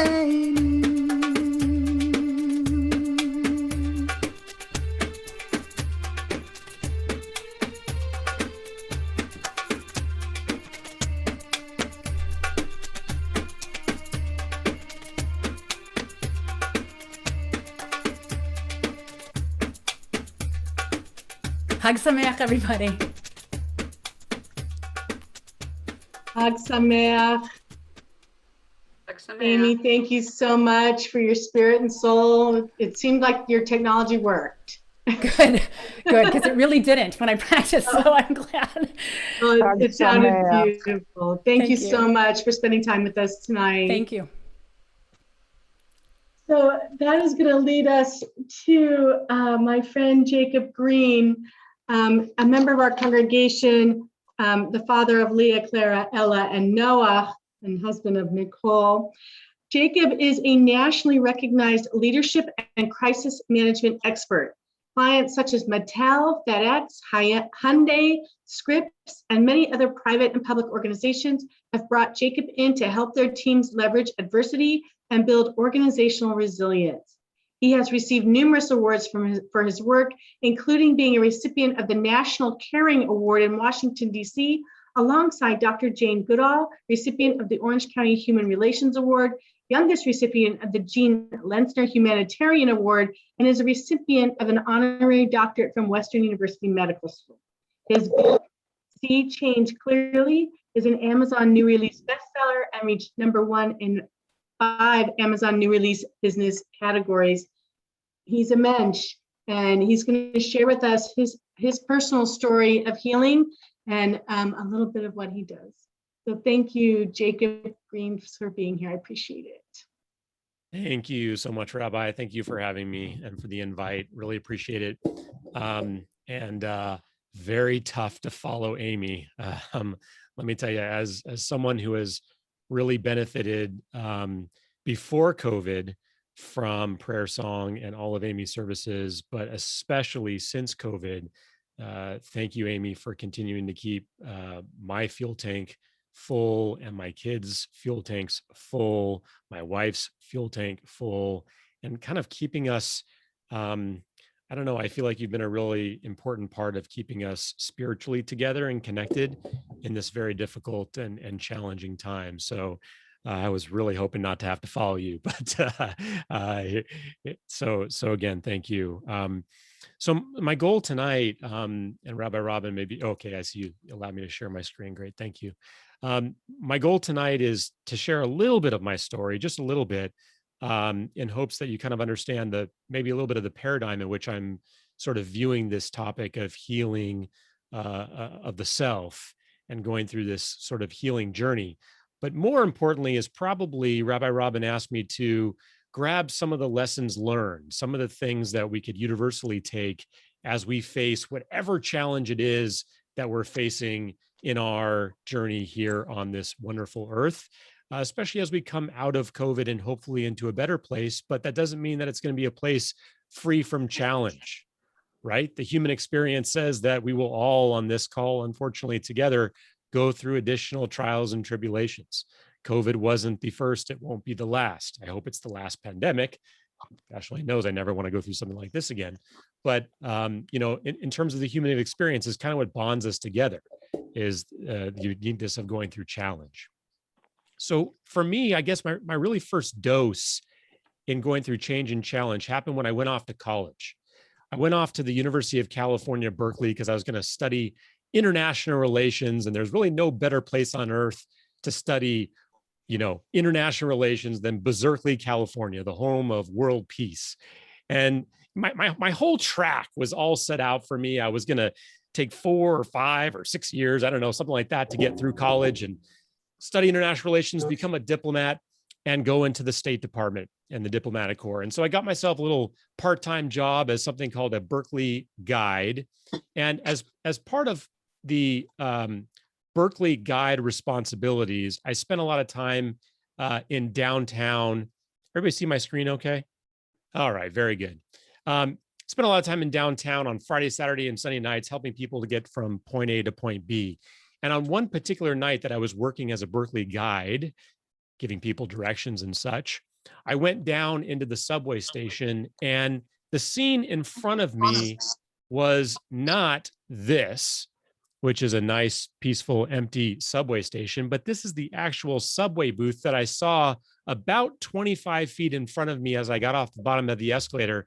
But on this particular night, a man had broken into the glass ticket booth there in this particular booth, and he was attacking the 2 subway workers inside, and he was demanding their the money, and he was screaming and yelling at them, and he was breaking their computer equipment, and all the papers were flying everywhere, and the 2 subway agents inside were screaming and yelling.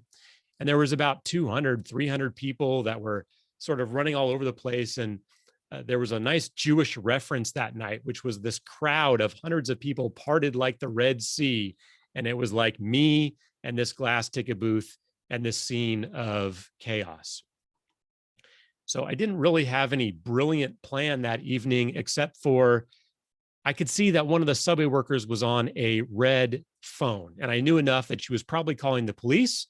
And if I could distract a little bit of attention away from the assailant, then they could finish their call, the police could show up, and I could go home and go along my way. Wasn't the best thought out plan. So I yelled at the guy. I was like, hey, calm down, relax, get out of the booth. And to my total amazement, he listened. He stopped everything that he was doing. He stopped the attack point blank, and he looked at me while he was in the booth, and he goes, huh? I was like, all right, now what do I do? I'm not sure what's next. So I repeated myself, hey, get out of the booth, calm down, relax. And he listened again. But this time he grabbed that glass door that you see open there, slammed the door, the whole booth shook back and forth as ticket agents were screaming again. He jumped over that pony wall and he ran right towards me. And as he was running at me, he reached behind his back, he pulled something out and began striking me in the side of the head. And I only remember about 5 or 6 blows until my entire world went completely dark. And from that moment on, that was a life changer. I had to drop out of college and enter the world of full-time brain injury rehabilitation. Had a brain injury plus a lot of cervical injuries and other challenges.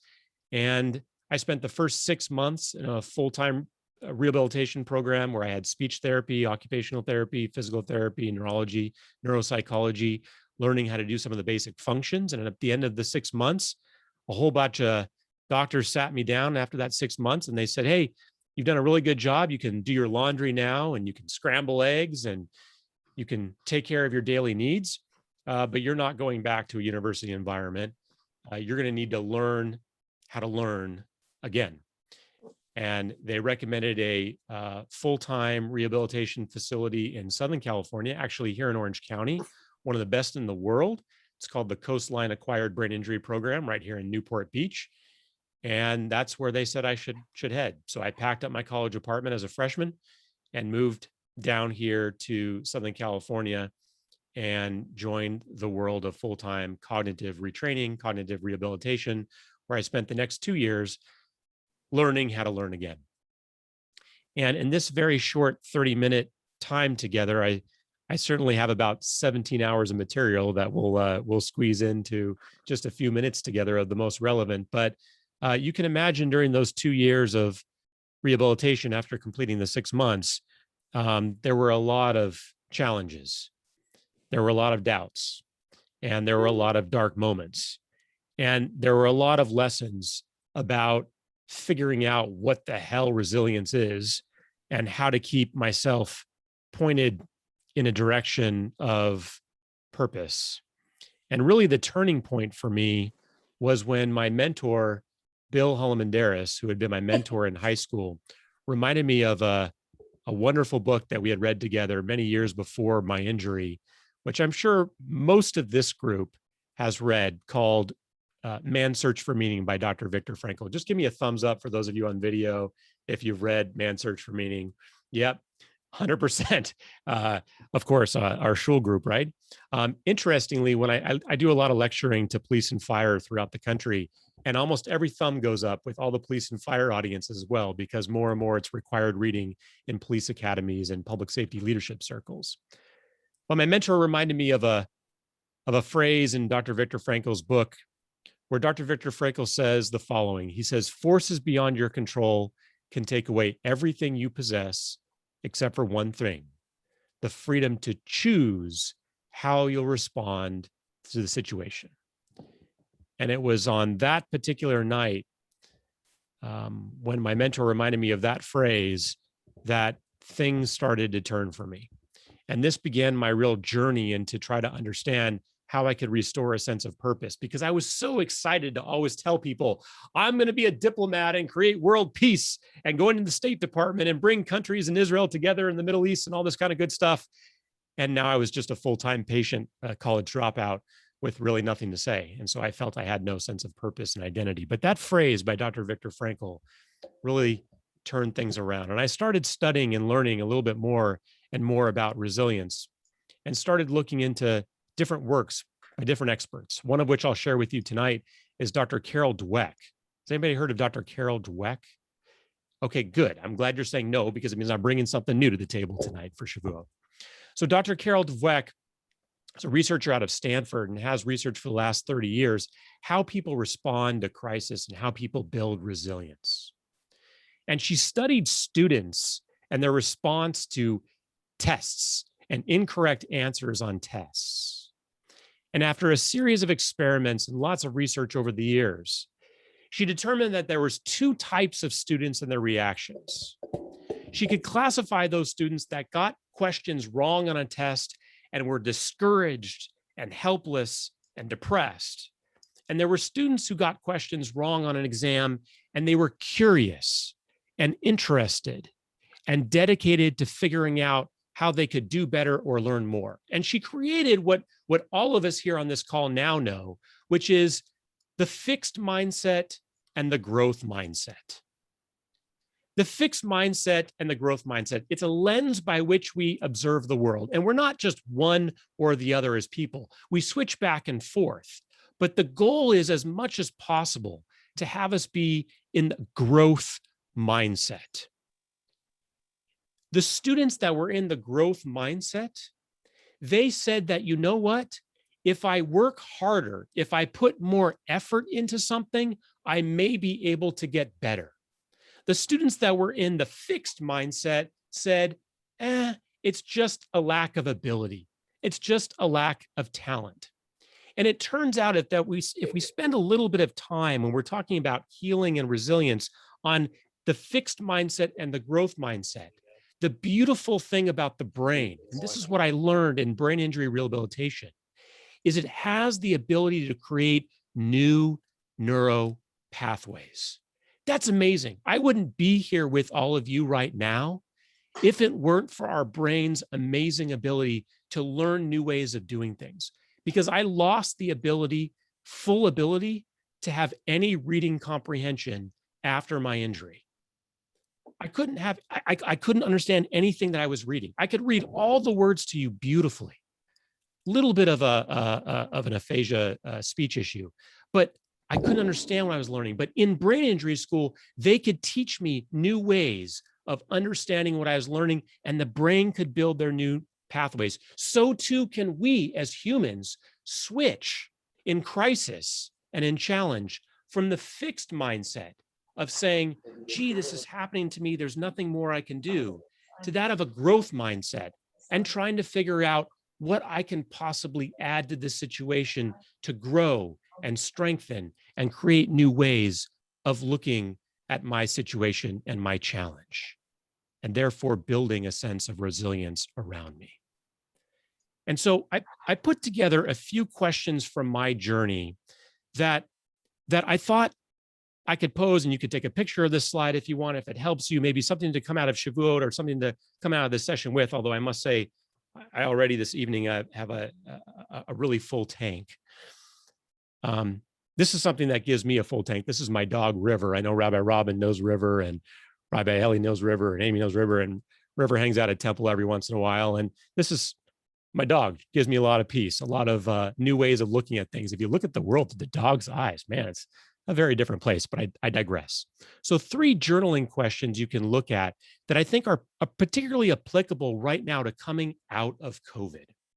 How do we build personal resilience in our journey? Number 1, when you're facing crisis, the fixed mindset says, oh my gosh, I'm not going to be able to do anything. I don't have any talents or skills to get through this. The growth mindset says, I can tap into that which has helped me before to get me through this challenge today.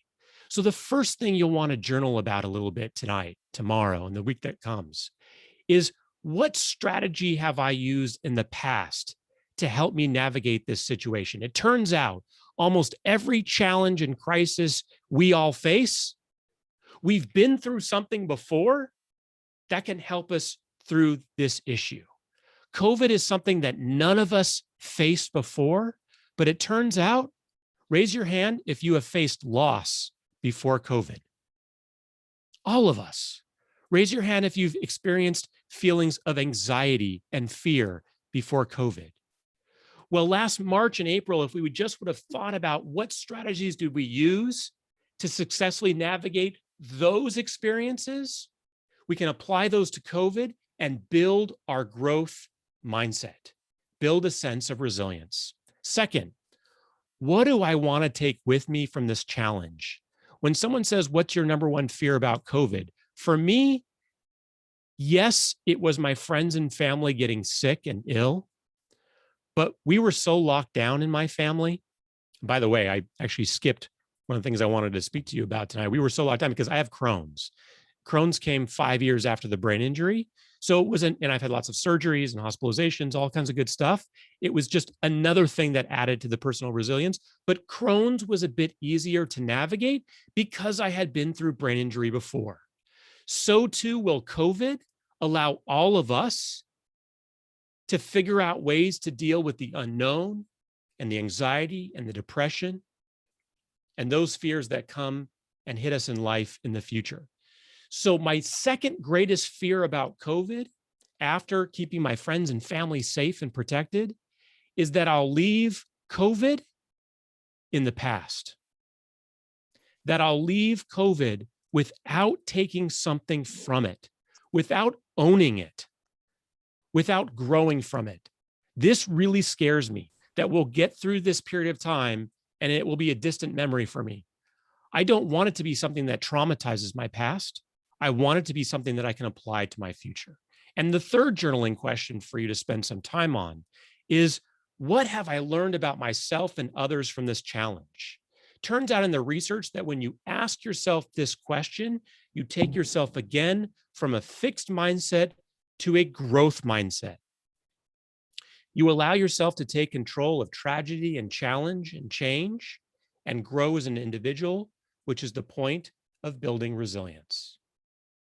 And so after you've journaled maybe one of these things that means something to you, or all 3 over the next couple of weeks or months as we transition here, there's a few more tips that I have for you for how you might be able to think about COVID and challenge and resilience building from a personal level differently. These are the other things that give me a lot of hope and a lot of energy. Leah, Clara, Ella, and Noah, and my dog.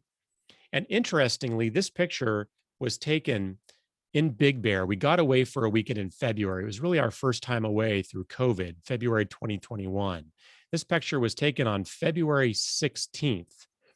In the afternoon of February 16th, my wife went sledding, hit a bump, shattered T12 in her vertebrae, broke her back, and had to be rescued off the side of the mountain by the paramedics. So interesting for me I use this picture because this picture gives me such fuel, such hope, such strength.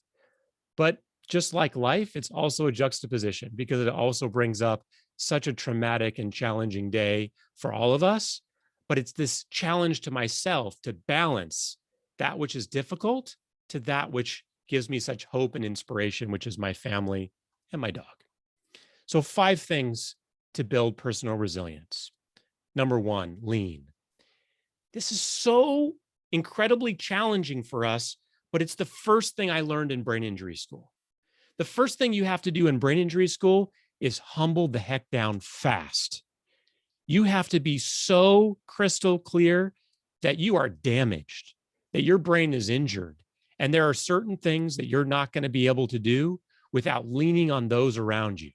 And it turns out in corporate America, in our jobs, in the shul, in our temple, this is the most difficult thing for us to do, lean. But when we lean on others and we go to Rabbi Thunberg and we go to Rabbi Eli and we go to Helene and we go to Amy and we go to all these people and say, I don't have the answer. I need some support and help. That's how we gain true strength. That's how we heal. That's how we get better. That's how we overcome our challenges. So when you face your next crisis, don't forget it's not a weakness to lean. It's actually a source of strength that you can find those that can compensate for what you need. The faster I learned that in brain injury school, the better I learned how to read again and get through my various challenges. The second, yoga, meditation, journaling. We're all sick of hearing all this stuff, but I wasn't in any of this until COVID. I got to totally admit that. But my brain has this problem with, my wife calls it compulsive overthinking. I don't know if that's a real term or not. How many of you struggle with compulsive overthinking? I think it's a Jewish trait. I think it's in our DNA, has something to do with guilt and anxiety as well, right? And we're always thinking and we're always going to the next thing. And we have 11 opinions about 10 items. And, we're all going 1,000 miles per hour. And our brain never has a chance to do this. Slow down and figure out the answer. Because when I do yoga, which I suck at, I'm really bad at, but I do it just to get through it, or I do meditation or breathing. Can I say suck? I don't know. But when I do these kinds of things, it takes the cobwebs off the brain and it allows a sense of clarity. And that in and of itself allows for answers and healing and hope to come to me. So when you're in crisis and when you're facing challenge and you're trying to figure everything out, that's when you go to YouTube and for free, you type in meditation for crisis and you don't pay anybody $1. You just get a free 20-minute meditation and you go through the process of slowing down that compulsive overthinking. Third, I love this, okay? Jocko Willink, this is not mine. Jocko has a podcast. Some of you may not know Jocko Willink. He's a former Navy SEAL. He has a great video on YouTube, which basically was a game changer for me in dealing with some very difficult personal health challenges that I was going through with Crohn's. He said, no matter what piece of news you get, you respond with good. So when your team at work comes to you and they say, we had this horrible thing that happened, the server went down, we have a virus, the world is going to end, you as a leader, you respond with good. It'll give us an opportunity to test the security of our next server. It'll give us an opportunity to figure out how to overcome something that's insurmountable. Good.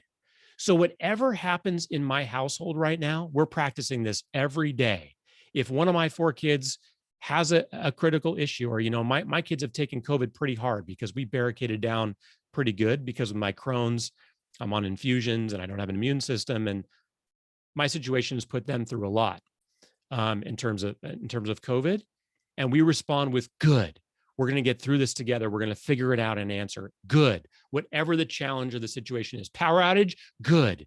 It'll give me an opportunity to enjoy candlelight and set a romantic environment. It's going to be amazing, right? No matter what happens, respond with good. Try it for 1 week. It's a game changer. changes you into a growth mindset. Number 4, try a different way to learn something. The research said that people that say, I don't have the skill or ability to do that, they get stuck in that fixed growth mindset. Sorry, that fixed mindset. What you want to do is if you don't have the skill or you don't have the ability, you want to say, who can I learn from? How can I learn that? How can I access the information? That attitude, just saying that out loud, will shift you from that fixed mindset to that growth mindset. That growth mindset builds resilience. That resilience builds a sense of personal healing. And 5th, and finally, I know Mimi has heard me say this before. I think Esther was on early. She's heard me say this. I think the rabbis heard me say this because we all gathered. I don't know if you remember, we gathered in April of 2021, the end of April, and Rabbi invited me to a little discussion, a temple discussion in April or early May, maybe 2020, right after COVID hit. And we were talking about how to get through this catastrophe. And this is a tip that I shared, and this is something that I really think, again, I hope it helps each and every one of you as you face your challenge. We're under a tremendous lot of pressure as humans to carpe diem, seize the day. Don't waste a moment. Don't waste a minute. You can do it. You can be everything. And you know what? At the end of the day, you're a complete and total stress case because you feel like you wasted the day and you suck. I like to say that word a lot. And you're terrible and you're a failure and it's all miserable and you just feel worse about yourself and you don't sleep. It's a lot of pressure as a human to perform. And what I learned in brain injury school is a technique that each and every one of you can use from this point forward when you face challenge or tragedy is give yourself a do-over day. At the end of the day, my wife and I will look at each other when we've had a bad day, those bad days. And we'll look at each other and we'll say, you know what? Do-over day? Yeah, do-over day. Now, you can't do that 365 times a year, okay? But you have a deck in your pocket where you just get to say, I'm freaking human. It was not a great day. It's a do-over day. I'll start again tomorrow. And the good news is, I guarantee you, you'll get that next day tomorrow. You'll get another opportunity to have another day and get through it. And just giving yourself that permission, that level of acceptance has been one of the greatest things to really help me heal, get through those difficult challenges, and get through this journey of difficulty and uncertainty and build an environment and a family and a level of resilience. So with that, I wish you all a Chag Sameach and a peaceful and a growth Shavuot. I don't know what the timing is, but happy to answer anything you have. But with that, I'll throw it back over to Rabbi Thunberg and just thank everybody for their time today. Yasha Koach. Yeah, thank you so much. I love the idea of leaning. I'm one of those people who doesn't ask for help very well, but you or Jacob were one of the people I called for help during this past year, and I was so grateful. I see Michael has a hand up. We'll just take one or two and then we'll move on, but thank you so much. Go ahead, Michael. Hey, Jacob, I just want to say thanks for sharing your story. It touches me. It'll be 4 years ago this August that I was thrown from a vehicle and went through a major concussion, and it has been challenging to relearn things and find things that I couldn't do.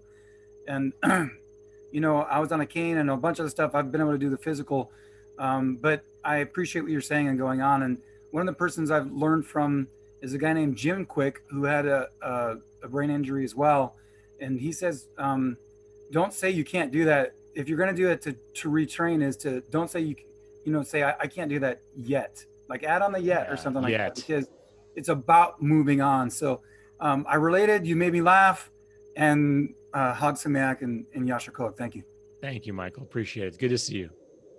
Yeah, and it's Mikael for everybody, but Mikael, sorry. Good to see you. Thank you, Jacob, again. A true blessing to our community. Thank you. Thank you. Wow. Okay. So we are healing our souls and healing our minds and thinking about so many things. And now we have an opportunity to look beyond our personal selves and look at our planet and the world that we live in. I'm pleased to introduce to you Nathan Taft. Nathan Taft is a senior digital campaigner at the environmental nonprofit Stand.Earth. He's the digital and communications lead for the organization's Safe Cities campaign that works with local communities to pass policies which phase out fossil fuels and accelerate a just, clean energy transition. He also serves as a member of the campaign working group of Safe Cities' sister campaign, the Fossil Fuel Non-Proliferation Treaty, an initiative that has been endorsed by more than 100 Nobel laureates, including His Holiness the Dalai Lama. Before joining Stand.Earth, Nathan played an integral role during Katie Porter's first congressional race, helping run her social media. Nathan is driven to this work because he tries to live his life according to the principles of Tikkun Olam, and because he believes that moving our systems away from fossil fuels and mitigating the climate crisis are the most important fights of his lifetime. Nathan, thank you so much for being a part of our Tikkun Leil Shavuot. We look forward to hearing from you about how we can heal our planet. Hi, thank you so much for that introduction, Rabbi. And thanks everyone for being here.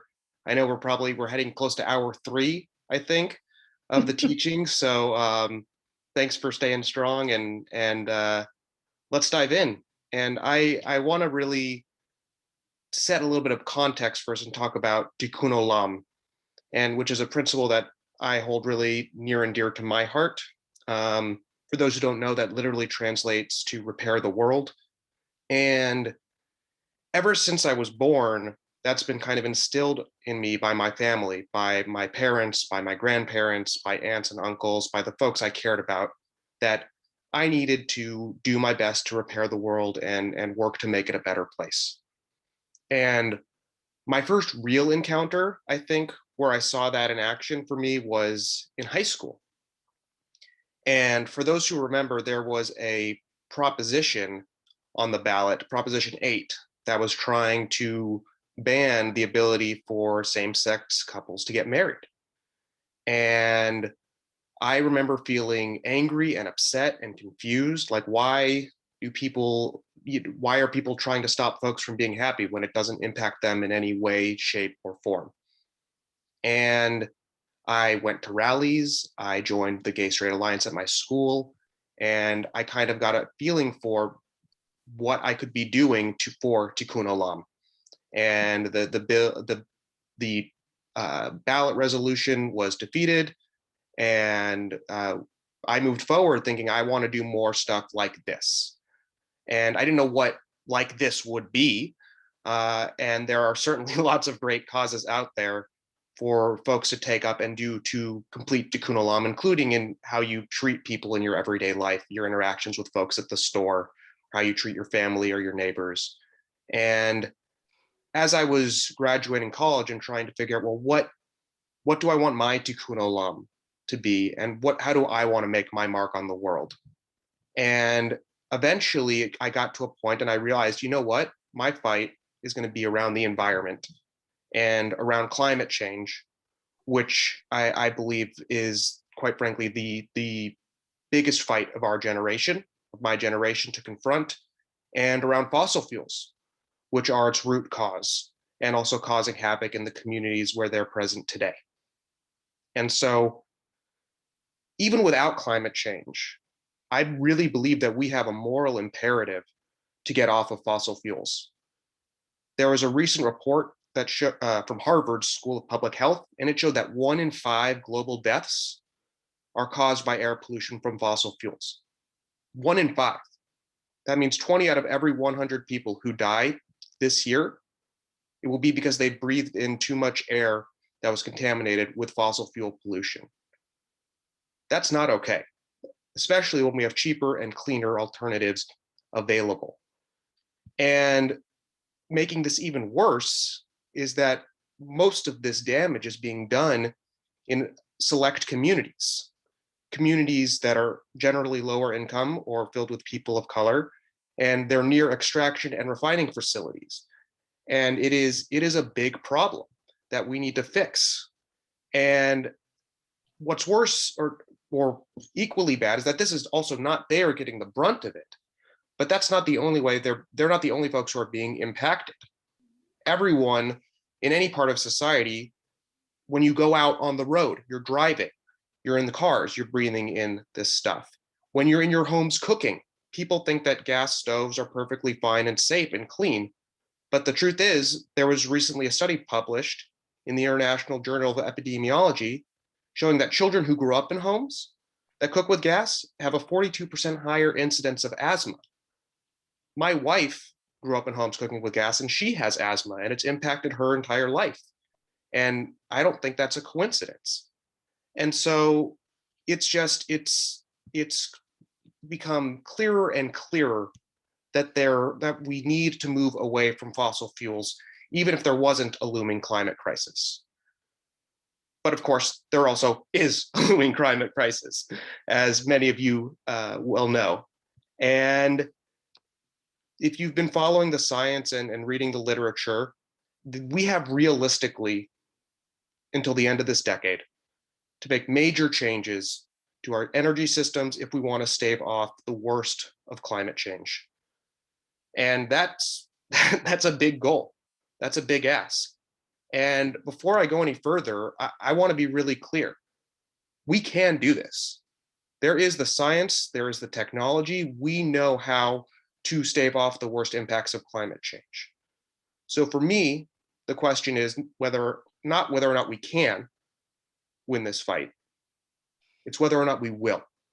Whether or not we have the political wherewithal to force our leaders and societies to do what's necessary to protect our communities from these fuels that are poisoning us and that are heating the planet. And it's not going to be easy. There are extremely powerful interests who want to maintain the status quo and profit from our current system. And let's also be realistic that our entire economy and way of life at the moment are dependent on fossil fuels. This won't be a simple or easy process. But I'm going to talk to you tonight for the rest of my time about how we can potentially move forward to a world where we're not reliant on these fuels and where we can still have our same quality of life, but not be poisoning people and communities and not be creating an uninhabitable planet. So the first step is that, and this is going to be very, very radical, is that we need to stop building more fossil fuels and the infrastructure that supports them. And you'd be surprised when you talk to people, they're like, we can't stop building fossil fuels. What will we run the cars with? And how will we turn on our houses? And what's going to happen? And at that point, you need to tell them to take a deep breath. We're not saying we're going to tear down all the gas stations and to do that overnight and it's just going to flip a switch and suddenly everything's going to be this perfect renewable energy utopia. The first step is we need to stop building new infrastructure. If there's new energy demand, if there's things we need, that something's getting old and needs to be replaced, we need to replace that with renewable clean energy. We're not going to tear down the neighborhood gas station, but we also shouldn't be building 6 brand new ones. We don't need to drill new oil, gas wells or dig new coal mines. We know based on the science that we have enough existing production from existing coal mines and existing oil and gas wells to cover our transition to a clean energy future. And we know how to make an electric grid 100% renewable and run flawlessly. You look at Costa Rica, they ran their entire country on 100% renewable electricity for 296 days in a row without interruption. That's incredible. And California, just a few days ago, got within 4%, 96% of our energy that we were using that was renewable. It was for a short period of time, but we can get there and we're getting closer every single day. And we know that so the first step is we need to stop building out the new stuff and start implementing the good stuff, the clean energy, the renewable energy. And then from there, what needs to happen is we need to start in a way that is just and equitable. We need to start phasing out these old, poisonous, dangerous sources of energy for new, clean, renewable energy in such a way that communities and workers in these industries are not left behind. In the environmental movement, we call that a just transition. And the idea is that we need to bring everyone along into this new future and not worsen existing inequities, and make sure that everyone feels the benefits of the clean energy technology and what it can bring to our communities. So that's the goal, that's the game plan, that's the dream. But I'm sure there are folks sitting there saying, well, Nathan, this sounds nice, but how do we actually get from point A to point B? You're asking a lot. And there's a lot of different thoughts and strategies on the matter. And tonight, I'm going to talk to you about two of the ones that I'm most intimately involved in. And the first one is the Fossil Fuel Non-Proliferation Treaty, which is essentially, for those of you who are familiar with the Nuclear Non-Proliferation Treaty from the 1970s, is a version of that, but directed at fossil fuels. And the idea is that we stop non-proliferation, stop the expansion, and then do a managed phase out of fossil fuels in a way that is just and equitable. Because this is a global problem. Climate change isn't just for one country, the whole world's at stake. And there are whole countries whose entire economies are dependent on fossil fuels, like Venezuela, like Nigeria, like the the United Arab Emirates. There are lots of places that we are going to need to work with and help transition into a clean, renewable energy space. And there are some folks who may be on this call right now who would be like, well, why do we need another international agreement? We have the Paris Accords, right? We talked about that was the whole big thing. And the Paris Accords are great. They do a lot of good things. They also, and the first time I learned this, my mind was just blown. They actually don't mention the words fossil fuels once in the entire Paris Climate Accords. That's not an accident.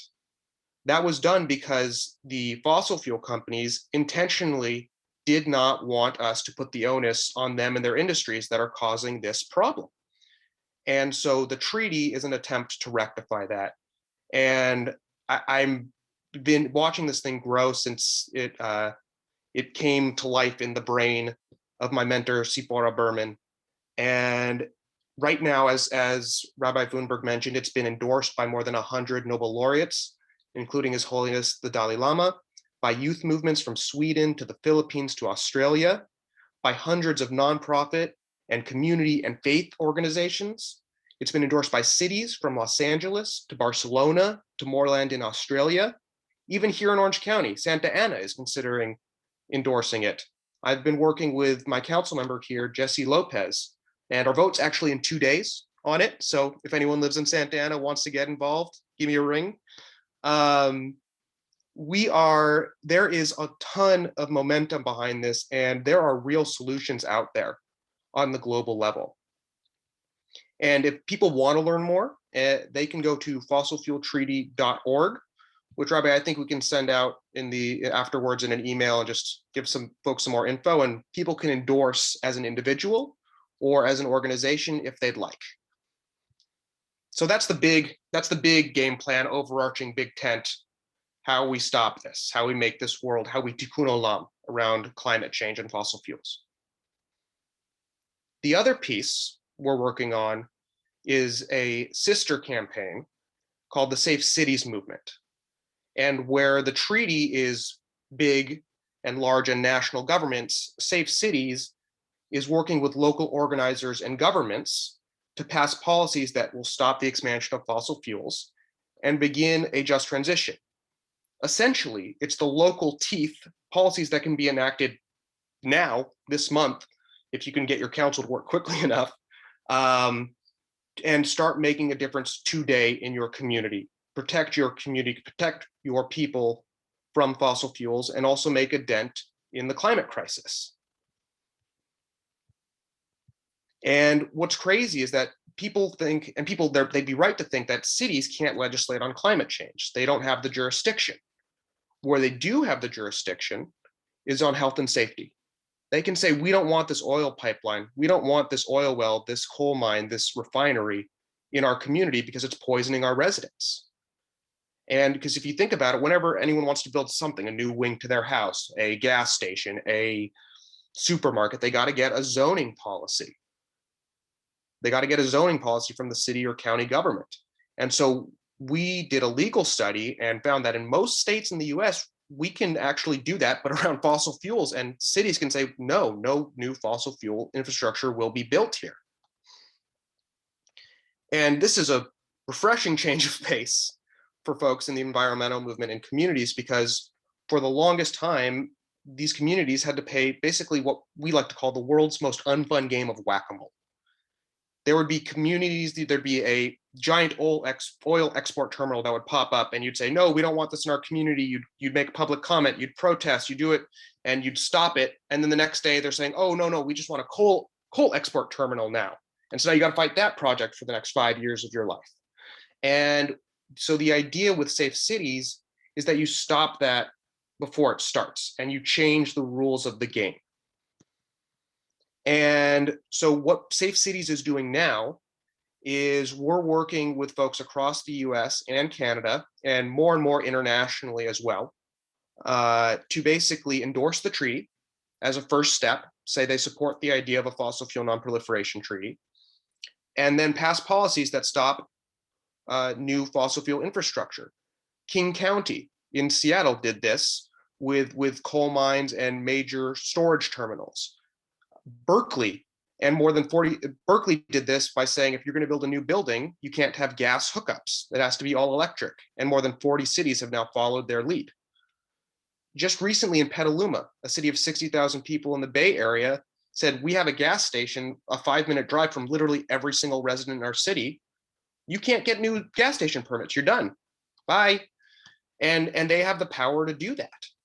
And then in New York, they're subsidizing retrofitting buildings, making them more efficient, making them, more serious. You spend less money on energy, and you can essentially create jobs doing this as well. It's not an either or proposition, but that you need fossil fuels to have jobs. There are lots of jobs in green energy and the related technologies. And in Culver City, which is just an hour north of here, they're phasing out oil fields. The largest urban oil field in the US, many folks don't know, or in the world actually, is in Los Angeles. The largest one in the world. And Culver City is starting to phase out the section that's in their residence town. And this is happening all over. And the Safe Cities movement is trying to unite these people and share strategies and build a network of elected officials and organizers to make this change everywhere. And if folks want to learn more about that, I encourage you to check us out, stand.earth/safe. And like I said at the beginning, I mentioned the treaty and SAFE, but there are so many worthy causes out there and people doing this good work. These are just two pathways. And this actually leads into something that is really personal to me that I want to talk to all of you about. And that's that this is a monumentally large task. And I would be lying, quite frankly, if I said that I didn't feel discouraged or hopeless.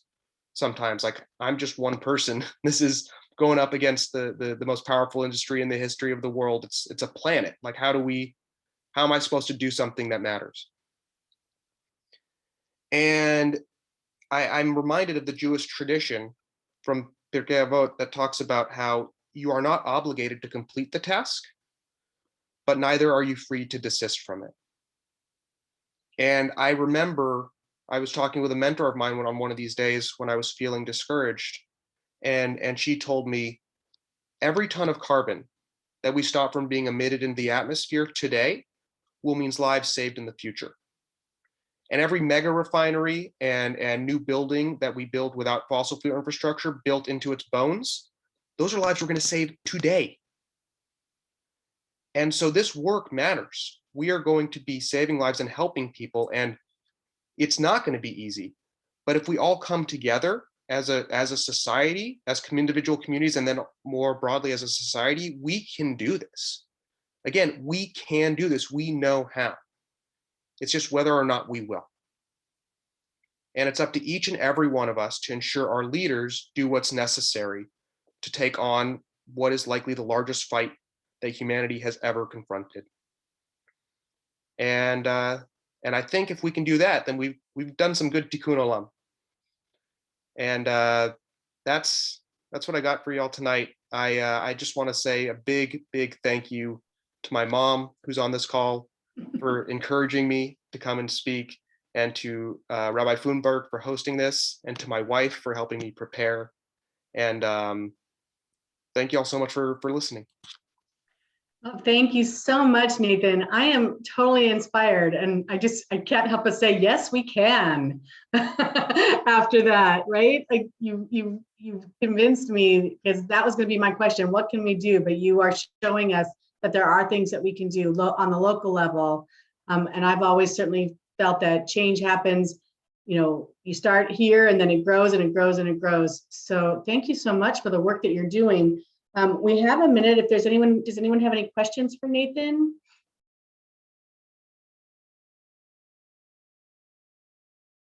All right. Well, you can always email me and I will get you in touch with him.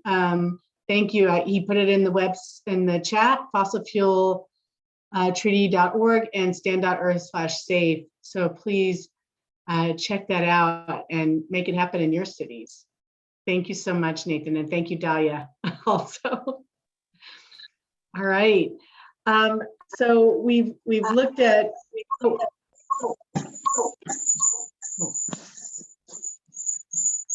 Beth, were you trying to say something?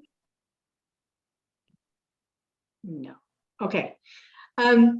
So we've looked at some text, and we've talked about overcoming adversity and overcoming injury and fixing our planet and fixing our communities with the police. And now we're going to look again inside. I'm pleased to introduce Miriam Hoffman. She is a rising fourth-year rabbinic student at Hebrew Union College and a second-year student in the Zelikow School of Jewish Nonprofit Management. Shavuot is her favorite Jewish holiday and is so blessed to be sharing her story of healing. Miriam will be speaking about mental health, medication, therapy, and theology. And of course, I must say that in full transparency that she's my daughter. And I'm proud to introduce Miriam. Thank you so much, Miriam, for being with us tonight. Thanks for having me. I forgot that I gave you that intro, and that was the first minute of my presentation. So there we go. We get a full minute off. Thank you again for having me and for having me speak. Mental health is something that's extremely important to me, and it is part of who I am. It's part of who is part of my community, and it just means a lot that I get to speak here for Shavuot as my favorite holiday on a topic that's really important to me. So thank you for having me. So to start, I want to differentiate and define some of my terms that I'm going to be using throughout this speech. Oh, and I want to, in the realm of transparency, I have practiced this speech multiple times, and each time it comes out very different. So we'll be on this journey together to see what I actually end up saying tonight. But I will always define my terms. And so there's a difference between mental health and mental illness. Mental health is something that every single person who lives and exists on this planet has. We all have mental health. We all live with mental health. And the World Health Organization defines it as a state of well-being in which every individual realizes their own potential, can cope with the normal stresses of life, can work productively and fruitfully, and can contribute to their community. Mentalhealth.gov adds a little bit to that definition, that it includes our emotional, psychological, and social well-being. It affects how we think, feel, and act, and determines how we handle stress, relate to others, and make choices. It's basically our mental capacity to live and exist in our world. Mental illness, on the other hand, is sort of the deficit of that, when there is something either biologically wrong with our brains. For example, mine doesn't produce enough dopamine, so I have a mental illness. There are other physiological and psychological issues that people can have that can contribute to a mental illness. From ADHD to multiple personalities and everything in between. That is the specific, or that is examples of mental illness. But again, every person has mental health. So when we talk about mental health awareness, anything along those lines, that is for every single person, all of us, whether we have an illness or not. So I want to talk a little bit about some statistics, just so we know who is affected by mental health, mental illness. Everybody's affected by mental health. And these are statistics that we got right before the pandemic. The website I got this from, which I think was also mentalhealth.org, did a specific study on depression and anxiety during the pandemic, which are numbers that I am not going to talk about in this section of this talk, because I think this pandemic, it did spike all of those numbers. And that's something that I'm going to talk about in a little bit. But in 2019, the statistics were that 1 in every 5 American adults experienced a mental health issue. 1 in 10 young people experienced a period of major depression, and 1 in 20 Americans lived with a serious mental illness, such as schizophrenia, bipolar disorder, or major depression. So before we get into the pandemic specifically, I want to share a little bit about my story and who I am, what I've lived through, and why this is so important to me. And I also want to share how my anxiety and depression manifests, because every person experiences these mental illnesses in different ways and they manifest in different ways. So my experience starts when I was a shy, antisocial child who was afraid of the spotlight, who loved camp, but always sort of stayed in the corner.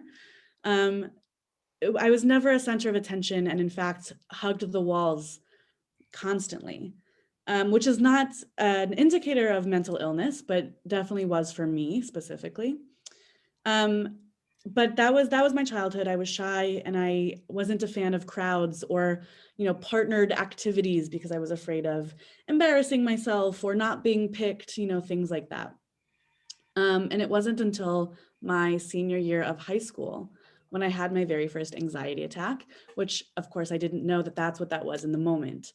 It was only after that I had that language for it. But this anxiety attack happened right before a math test. Apparently it was a very important math test, and I got in my head and I couldn't find my way back out.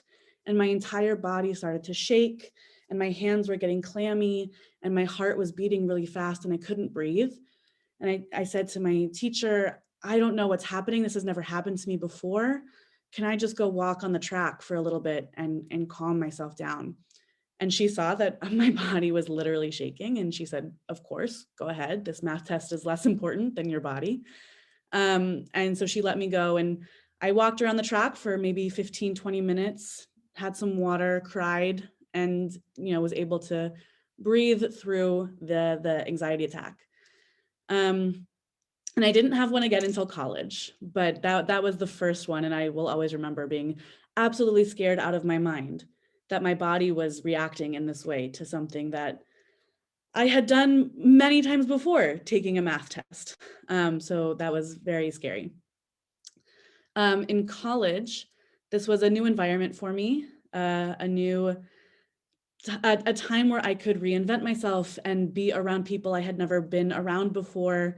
I was experimenting with alcohol for the first time, right? All of these new environmental triggers were all around me, and I didn't have the capacity to deal with it in a healthy way. And that's when I had my first real depressive episode. And in college, my depression manifested in lethargy and isolation. I stayed in bed for weeks. I missed a lot of class. I didn't do well in school. I stopped going to events. I watched a lot of Netflix and just sort of like kept my blanket on me for extended periods of time. And I was in denial that this was something that was more than just tiredness or sadness, because I wasn't physically harming my body, right? When I thought about depression back then, I thought about, trigger warning for anybody who's listening, cutting ourselves or having an eating disorder, physically harming ourselves in a way that was very dangerous. And I wasn't doing any of that. And so I told myself that I didn't have depression. I wasn't depressed because I wasn't doing that stuff that I thought you had to do if you were depressed. But there became a point where my friends told me I needed to go see the school psychologist, not a psychiatrist. And so I did, because it was free and I love talking about myself.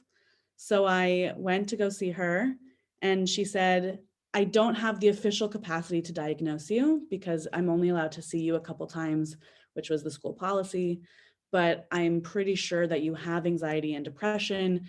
You should go see a therapist or a doctor and get an official diagnosis. And I didn't at the time, because I don't think I had health insurance and I was too afraid to find a doctor in Tucson, which is where I went to school. But just her saying, I think you have anxiety and depression, was enough for me to accept that that was who I was, and that's something that I was living with. And it changed my life to have this sort of diagnosis, because now I could Google things and find a community of people who shared those experiences and forgive myself for not being productive and not being a part of the community in a way that I thought I should be. And now it wasn't my fault. I had a reason, and I had a way to get out of it, which is going to come up in a minute. So then after college, I moved around a lot. I did a year in New York and then a year in Israel, and now I've been in LA for 2 years. So because I kept moving around, I wasn't able to have a therapist for too long.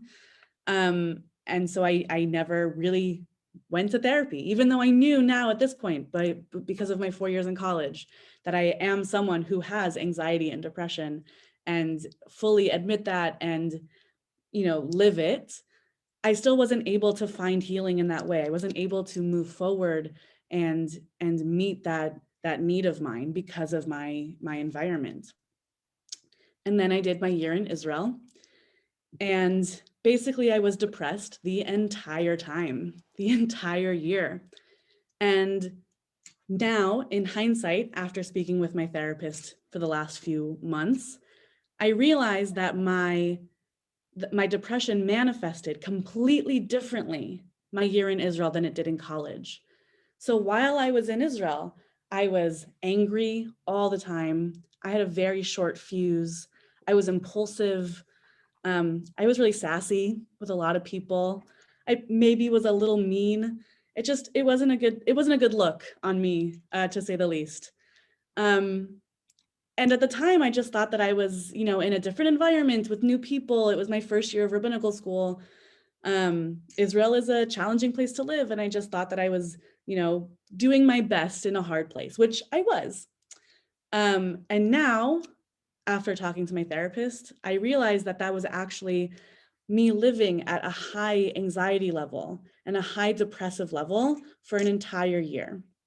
And so instead of my anxiety and depression manifesting in isolation and tiredness like it did in college, it manifested in fire and anger in a way that I wasn't expecting.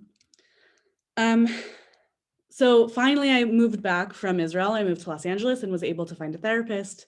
And that has changed my life as I continue to talk about it, as I'm sure everybody can tell. But so I titled this talk with gratitude to Hashem and science. And so this is, I think, where my healing comes in, and I'll talk about healing in general and bring in some Jewish texts. So my healing for mental health it will never be complete. I think that healing for mental illness is not something that has an end. It's not something that can be healed past tense. It's a process process. It's something that will always be something that we work on, something that I will always be actively working on, is being healed and is working on healing. But the three pieces for me that have been immensely helpful, four pieces. The first is therapy, just to have somebody repeat back to me in a neutral way and in my own words, the things that I feel and the things that I say so that I can hear them back is really helpful. And to have that person not be my mom or my friend or someone who's known me my whole life, someone who has just met me and knows me as this person who I am now, and this person who is dealing with these things now is incredible. And the second piece is medication. So I am on antidepressants. Like I said, my brain doesn't produce enough dopamine. And so the antidepressants that I have help my brain produce more.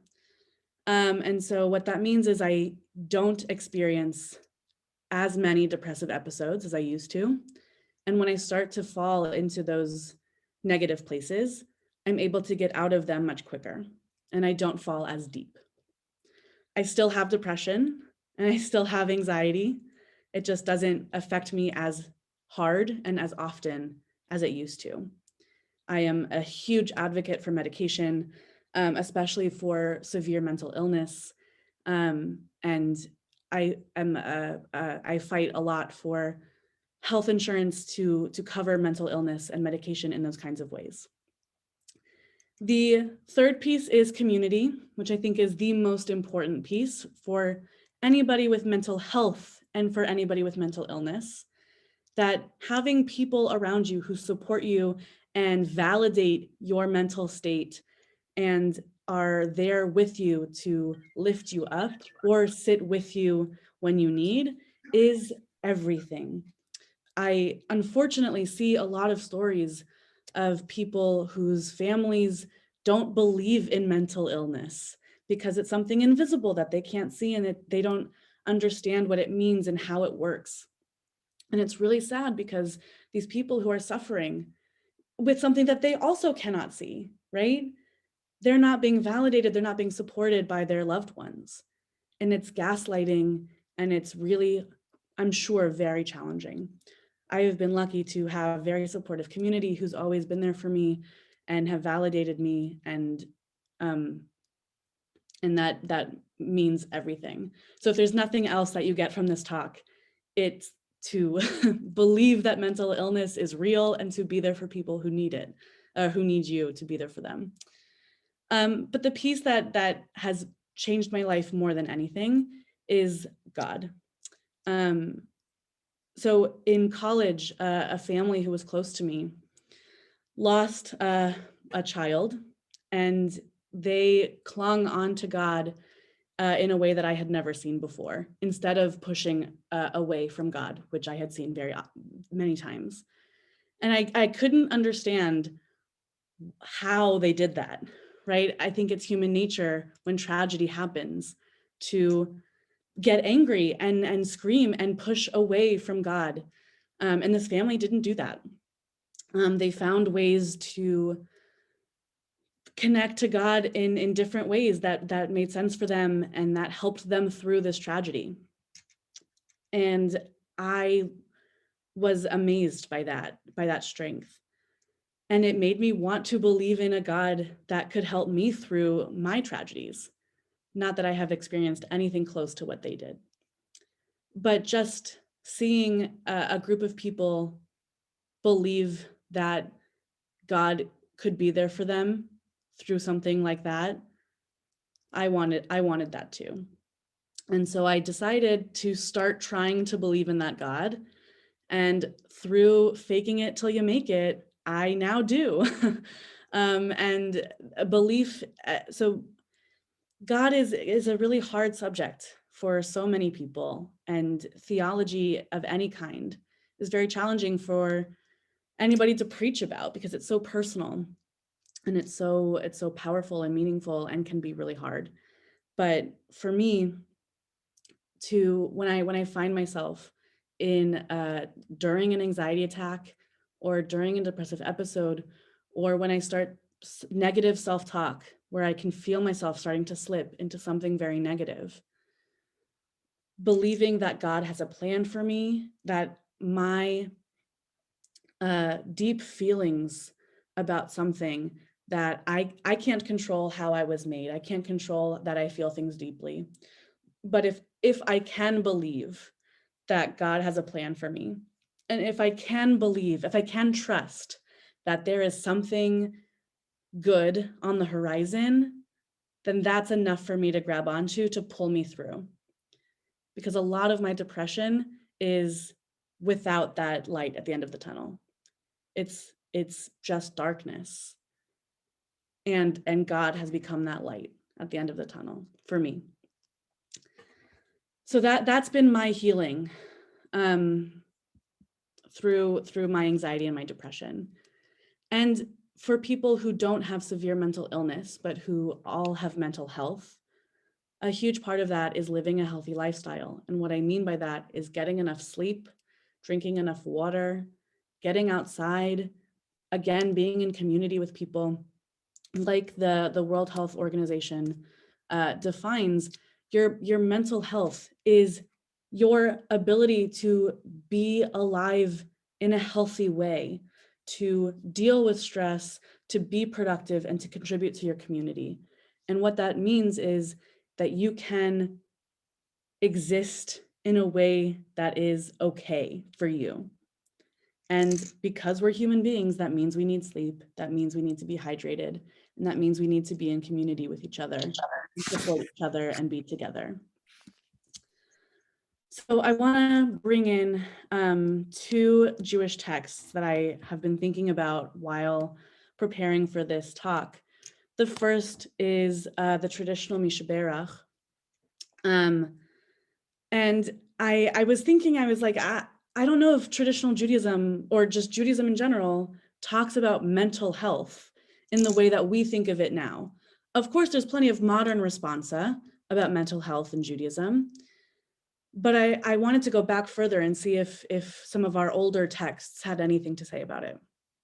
And what I found was this idea of refuah shlema, this notion of a whole and complete healing, that we have a refuat haguf and a refuat hanefesh.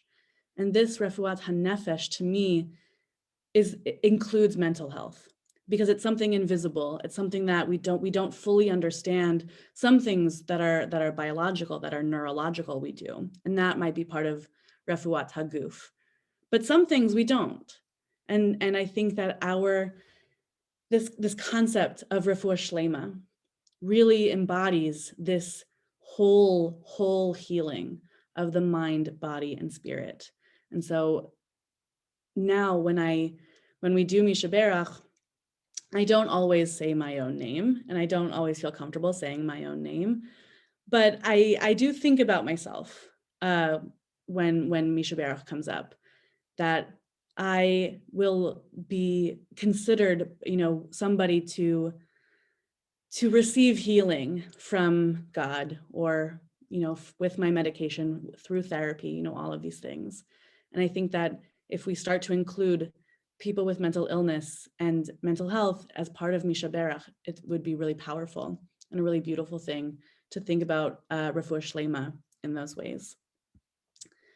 And finally, I wanted to add a piece of Talmud from Brachot 60a, which says, "It was taught in the school of Rabbi Yishmael that from the verse from Exodus, 'and shall cause him to be thoroughly healed,' which is this verse from Exodus, from here we derive that permission is granted to a doctor to heal. The practice of medicine is in accordance with the will of God." So our Talmud believes in that medicine and divinity are the same, that God has gifted doctors the ability to heal. So through medication specifically is something that is still taboo in a lot of places and in a lot of communities when it comes to mental health. But we see in our oldest texts that actually doctors are a gift from God, and that we should rely on them as we rely on God. And so I am so blessed for modern medicine, and I'm blessed to believe in God, and I am humbled to be here and in a good mental state today. Thank God. So that's I think it. Thank you so much for being here and for listening to my story. Thank you, Miriam. You mentioned at the beginning that you were going to talk a little bit also about COVID specifically. Yes, thank you for reminding me. So COVID specifically has seen or has caused a huge spike in mental illness, specifically around depression and anxiety, and specifically around young people. And it's possible that there are generational differences in mental illness, that technology has played a huge part in mental illness, living situations that, young people are financially struggling to rent apartments, to buy homes, to find jobs, and that those stressors are causing a lot of heightened anxiety around for young people. And for COVID specifically, in a time where a lot of people lost their jobs, in a time where community was stripped from everybody, in a time where we were afraid to go outside for the first few months of the pandemic, we saw a huge rise in people who sought mental health services. I think it said there was a 19% increase in people who went to the doctor and filled out the forms for to see if they had anxiety and depression. There's an entire form you need to fill out to see if you can be diagnosed, which is a huge spike because it rises very steadily, maybe 2% a year. And then during the pandemic, we saw a 19% spike. So I think when it comes to COVID, I mean, the same healing processes are required, but now we're starting to open up, like my mom said, and so healing will now look different, but the healing that we are still, missing is community. I think that because some people are ready and some people are not ready to join back together and to see what that looks like, it's going to cause a lot of anxiety for people who are not ready. And I think that we, the collective, group of us who are going back into the world, need to be a support system for people who aren't ready for that, because there's nothing that causes more anxiety than feeling like you are the only one who is doing something. And to see, social media posts of people getting together, to see phone calls and all of these different things of people getting together can feel even more isolating, which is not to say that we shouldn't be getting together. I am craving community, and I am someone who is so ready to get back safely and slowly to my communities and to my family. And for my friends and family who aren't, I need to be supportive of that. And I need to find ways to be in community with those people so that they don't feel even more alone because I'm going out and they're not, because I'm experiencing community in a way that they are not, because I am able to hug people or, spend a time at a cafe outside and they're not. And as we open the world back up little by little, it is really important for all of us to take note of our own mental health and to check where we are. Am I feeling anxious about myself going to the grocery store now that people are getting vaccinated, but some people aren't? Am I feeling nervous about not wearing a mask outside? What am I feeling? And that is a huge piece of being cognizant of our own mental health and our own mental states, but also being aware of our community members and where they are. We need to be checking in with each other. We need to be extending a hand and being an active community who supports and reaches out and encourages each other to be there for one another and to constantly be aware of where each person is. Thank you. Thank you, Miriam, so much. Thank you for sharing your story and your perspective. We have a few minutes if anyone wants to ask a question or comment. I'll just say that full disclosure, none of this was a surprise. I do appreciate the idea that we have to reach out to one another. That is so important, and making sure that we're there for each other, whether it be our CBI community, our family community, or HUC community. It's also important. So, all right. Thank you, everybody. So for those of you who are still with us, I'm our last speaker of the night. So thanks for hanging out with me. It's almost 11:30. I don't think I've stayed up this late, certainly not in COVID time, for sure. Thanks again for being with us. And I'm going to talk a little bit tonight. I'm going to offer a Musar teaching about for Shavuot.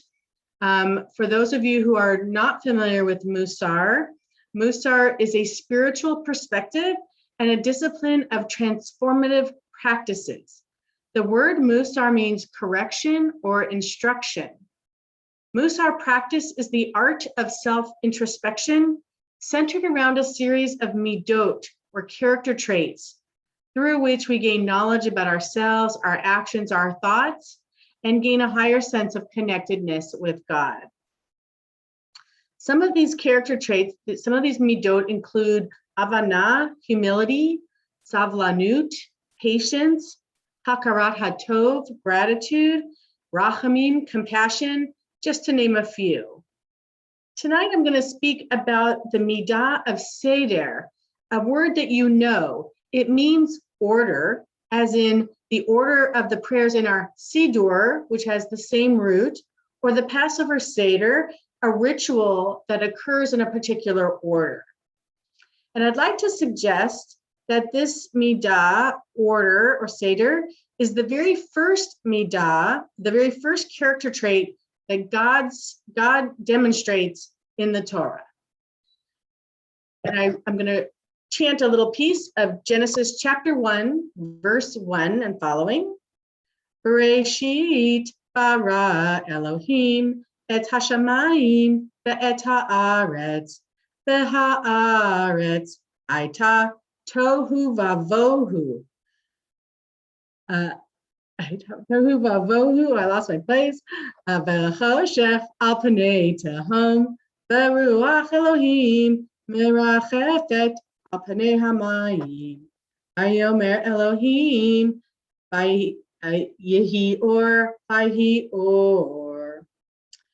When God began to create the heaven and the earth being tohu vavohu, unformed and void, with darkness over the surface of the deep and a wind from God sweeping over the water, God said, "Let there be light," and there was light.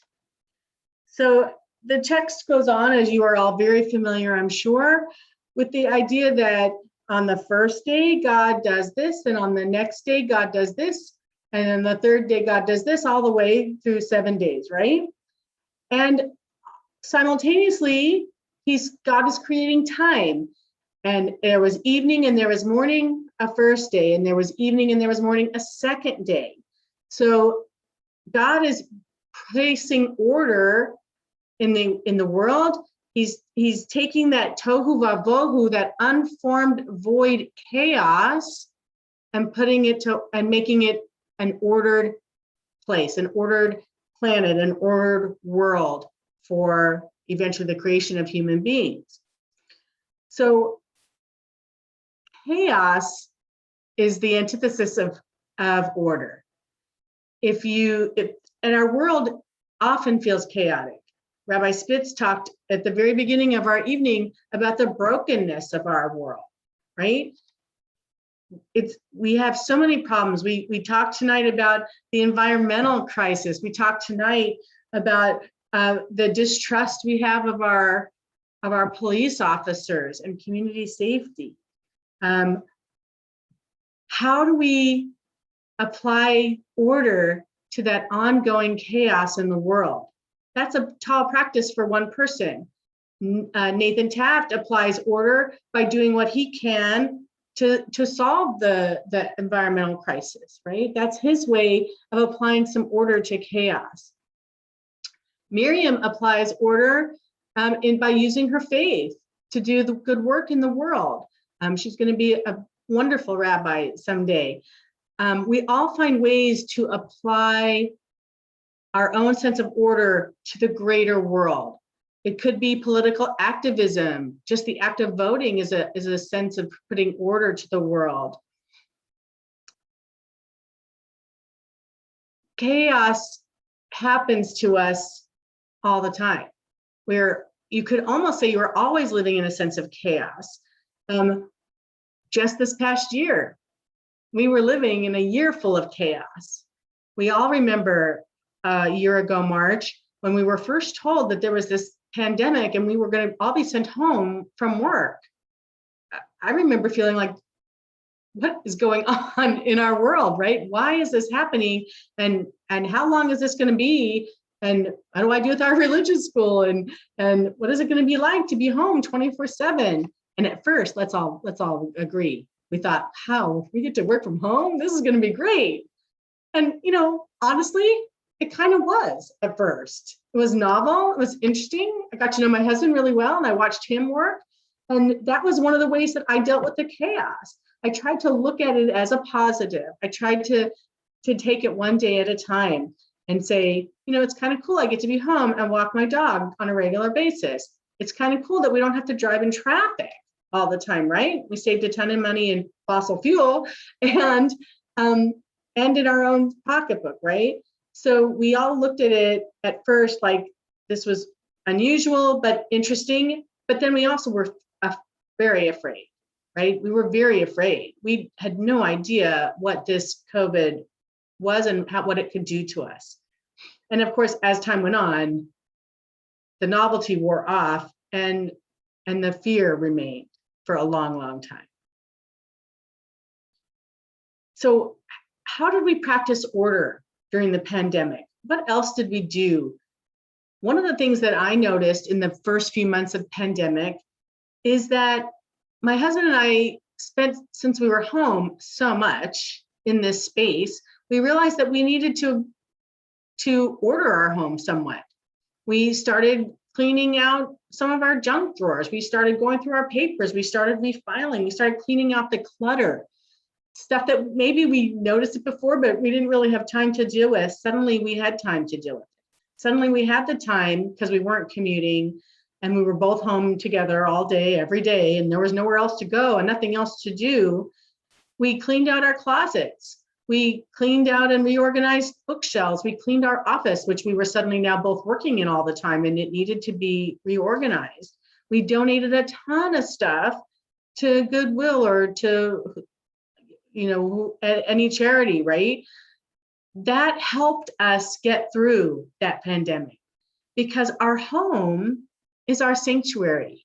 This is our place of safety. This is our place where we can relax. And then suddenly it was also the place where we had to work. So our home was viewed in a different way. And it was very important to put it in order. It's very interesting when you read about the Musar trait of Seder, of order. And by the way, I always reference the book Everyday Holiness by Alan Morinus for Musar work. He talks a lot about things like the little things that maybe we don't even think about as being spiritual practice. Cleaning the clutter of your desk, or cleaning out your car, or throwing away the things in your closet that you don't wear. Are your financial papers in order? Are the tools in the garage in order? Are your kitchen utensils stored properly, and so on? And he says this is not just good home management or good that you don't lose things, but it's actually bona fide spiritual work. Because the act of putting things in order is an act of making your outsides match your insides, right? And your insides match your outsides. And since God is a being that we emulate, and since God caused order in the world, so too should we also cause that order. And there's a way of ritualizing these events. You can clean out a junk drawer and say a bracha. You can be mindful about the way in which you approach your home, right? Just like God was mindful about what God was going to do on day one and what God was going to do on day two, so too are we mindful that today we're going to clean the office, and tomorrow we're going to clean the guest room, and the third day we're going to clean the garage.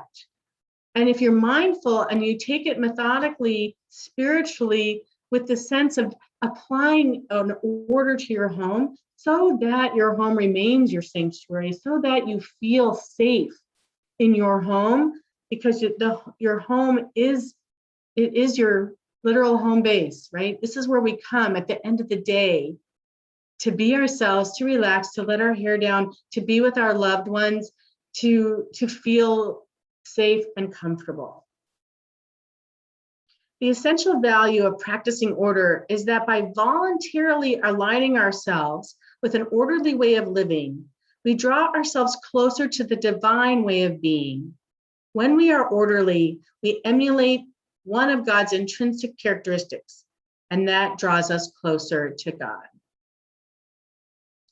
So during the pandemic, my husband and I definitely cleared out some of the clutter, and we're still doing it. It seems like it's never ending, right? So sometimes the chaos just seeps in somehow. So we continue to clean out the clutter. And we also cleaned out the clutter of our emotional lives. We had a lot of opportunities during the pandemic to just talk to one another, right? My husband and I, we were home. We even jokingly talked about the fact that we were practicing retirement. This was our opportunity to find out how that was going to be with both of us home 24/7. But it was a great exercise for the spiritual well-being of our relationship. We had the opportunity to truly talk about things and to see aspects of our lives that we hadn't seen before. We share a home office, and I got to listen to him in his own business meetings. It was really an amazing way to learn about each other. And he would listen to my Zoom calls too. And I think we both have a better understanding now of what we do all day and what our lives are like. And I think that helps our relationship grow.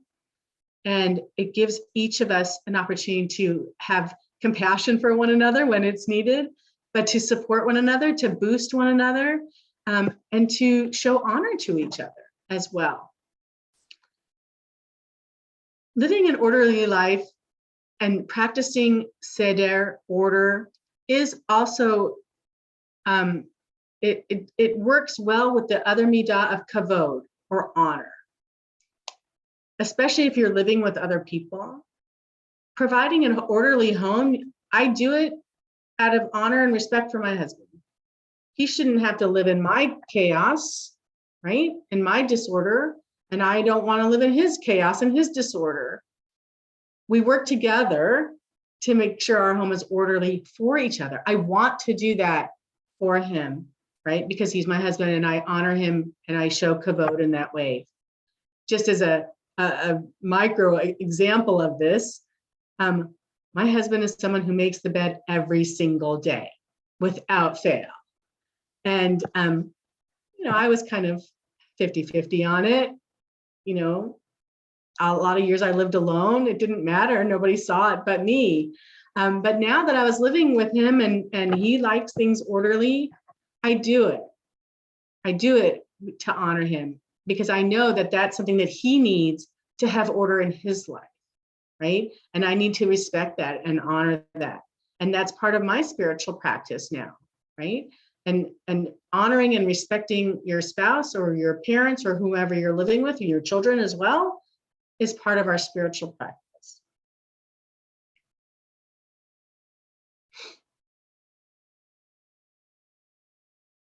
COVID was a big change, and change in and of itself is chaotic, right? Whether it be something dramatic like the pandemic, or whether it be the change of a job, or change in marriage status, or maybe the death of a loved one, or divorce. There are so many things that we change in our lives all the time that cause chaos. Just this past week, my mom, who has Alzheimer's, took a fall. That was chaotic. I've been living in a little bit of chaos this past week in dealing with that. It was disruptive to my schedule. It was disruptive to my eating patterns and my sleep because I was worried. I was getting calls from doctors and family members, and and while I was still trying to do my work, right? And how we deal with that chaos is part of our spiritual practice. We learned a little bit about that from Jacob Green tonight. Something bad happened, say good. What are you going to learn from it? So something bad happened this week. What did I do? I dealt with it as best as I could. Of course, I was worried and scared for my mom, but I tried very hard not to miss any meetings. I checked in. I made sure I got my work done. I checked my to-do list, because that's how I need to move forward. But I also gave myself a break. I also said, okay, Robin, if you don't get everything done today, that's okay too. Sometimes that happens. And I think we've heard that message a couple of times this evening. One of the things that happened this week that helped me tremendously was I had the ability and the opportunity to help somebody else. A congregant student of mine called me in distress, and I took the call right away. I was happy to hear from her. I hadn't heard from her in a while, and she told me what was happening. And I took an hour on the phone talking to her and helping her, and that helped me. Because we're all dealing with stuff. We're all dealing with change. We're all dealing with chaos in a variety of forms. Her chaos, she's a new mom with a young child. I've been there. I can provide assistance. I had that chaos once too. So now I can help. We learn from each other. Like Jacob said earlier, we lean on those that can help us. I was so happy and to be able to be the one that she called so that I could help her. And I think I did. And I think that helped me deal with the chaos of dealing with my mom, right? Because we're different eras of our lives, and I need to lean on people who have gone through what I've gone through, and she needed someone to lean on going through what she's going through.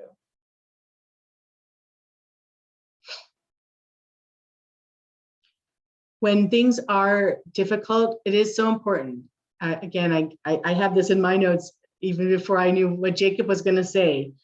Leaning on people, and I actually have that exact word, leaning on people when life is chaotic is so important. And like Miriam said, leaning on your community, being there. During this past week, I really leaned on my husband, and he will tell you that I am not someone who does well asking for help. I like to think of myself as self-sufficient and able to take care of things. But I have to know that sometimes I do need help. And when I can finally say to him, can you please help me with this? He's like, of course I can. I've been waiting for you to ask me to do something. So it's really important. And that his stability and his willingness to help me is something that provides order to the chaos, right? Sometimes human beings cause their own chaos. Sometimes we make our own messes. They're called mistakes. Sometimes we say and do things that we didn't mean to do or say. Sometimes we overstep, or sometimes we don't step in enough. Human beings are the ones that are destroying our planet and causing that chaos, right? Human beings disrupt the order of the physical world, which does have its own order and its own laws of physics and those things. And so we human beings, that's why I think the midah of order is so important. We cause the chaos, and yet we have to fight against the chaos. some chaos is normal, some chaos is going to happen whether we like it or not, but how we react to it, how we deal with it. And if we make it a practice on a daily basis, when the chaos happens, maybe it won't hit us so hard. Maybe we'll have, the more we practice order, the more we keep our lives in order, the more we'll be prepared when the chaos comes. So again, how do we make order, Seder, a spiritual practice? Be mindful of doing your filing and cleaning up the clutter. Do it the same way every time. Pick a day. Say Wednesday is filing day and Tuesdays is laundry day, right? We all have a way of organizing our lives. That organization, that order can help us deal with chaos outside. Ritualize your practice with a blessing of gratitude. Hakarat hatov. I am so grateful that I have a home that sometimes gets messy and that I have to clean it up. I truly am. I'm grateful that I have a car that gets me to work that sometimes breaks down and causes chaos in my life. We have to recognize our blessings. Sometimes our chaos, some of us are blessed. Most of us are blessed. Our chaos is sometimes what we like to call first world problems, right? We need to keep things in perspective. I have 2 refrigerators in my home. That's a huge blessing. My daughter's laughing because a month ago, they both broke down at the same time. We didn't know what to do. We had no refrigerator. Chaos. It was chaos. We still, right now, only have one. One of them still isn't fixed. But that, how grateful am I to have that problem, right? I'm grateful that I was able to replace one refrigerator and we're still working to get the other one fixed. Eventually it will, and order will be restored. I have no doubt, and I'm not worried about it. You can turn your spiritual practice into a tzedakah practice by donating what you no longer need to those who do. This is so important. Think about all the people who have no refrigerators. Think of all the people who could use clothes. Many of us have clothes in our closets that we never wear. And it sounds so cliche, but there are people who need that. Our USY, when they did their Purim Carnival this past March, even though it was a drive-through physically distanced one, they did a tzedakah project where people brought clothing for working wardrobes. And that's so important. I'm so glad that they did that.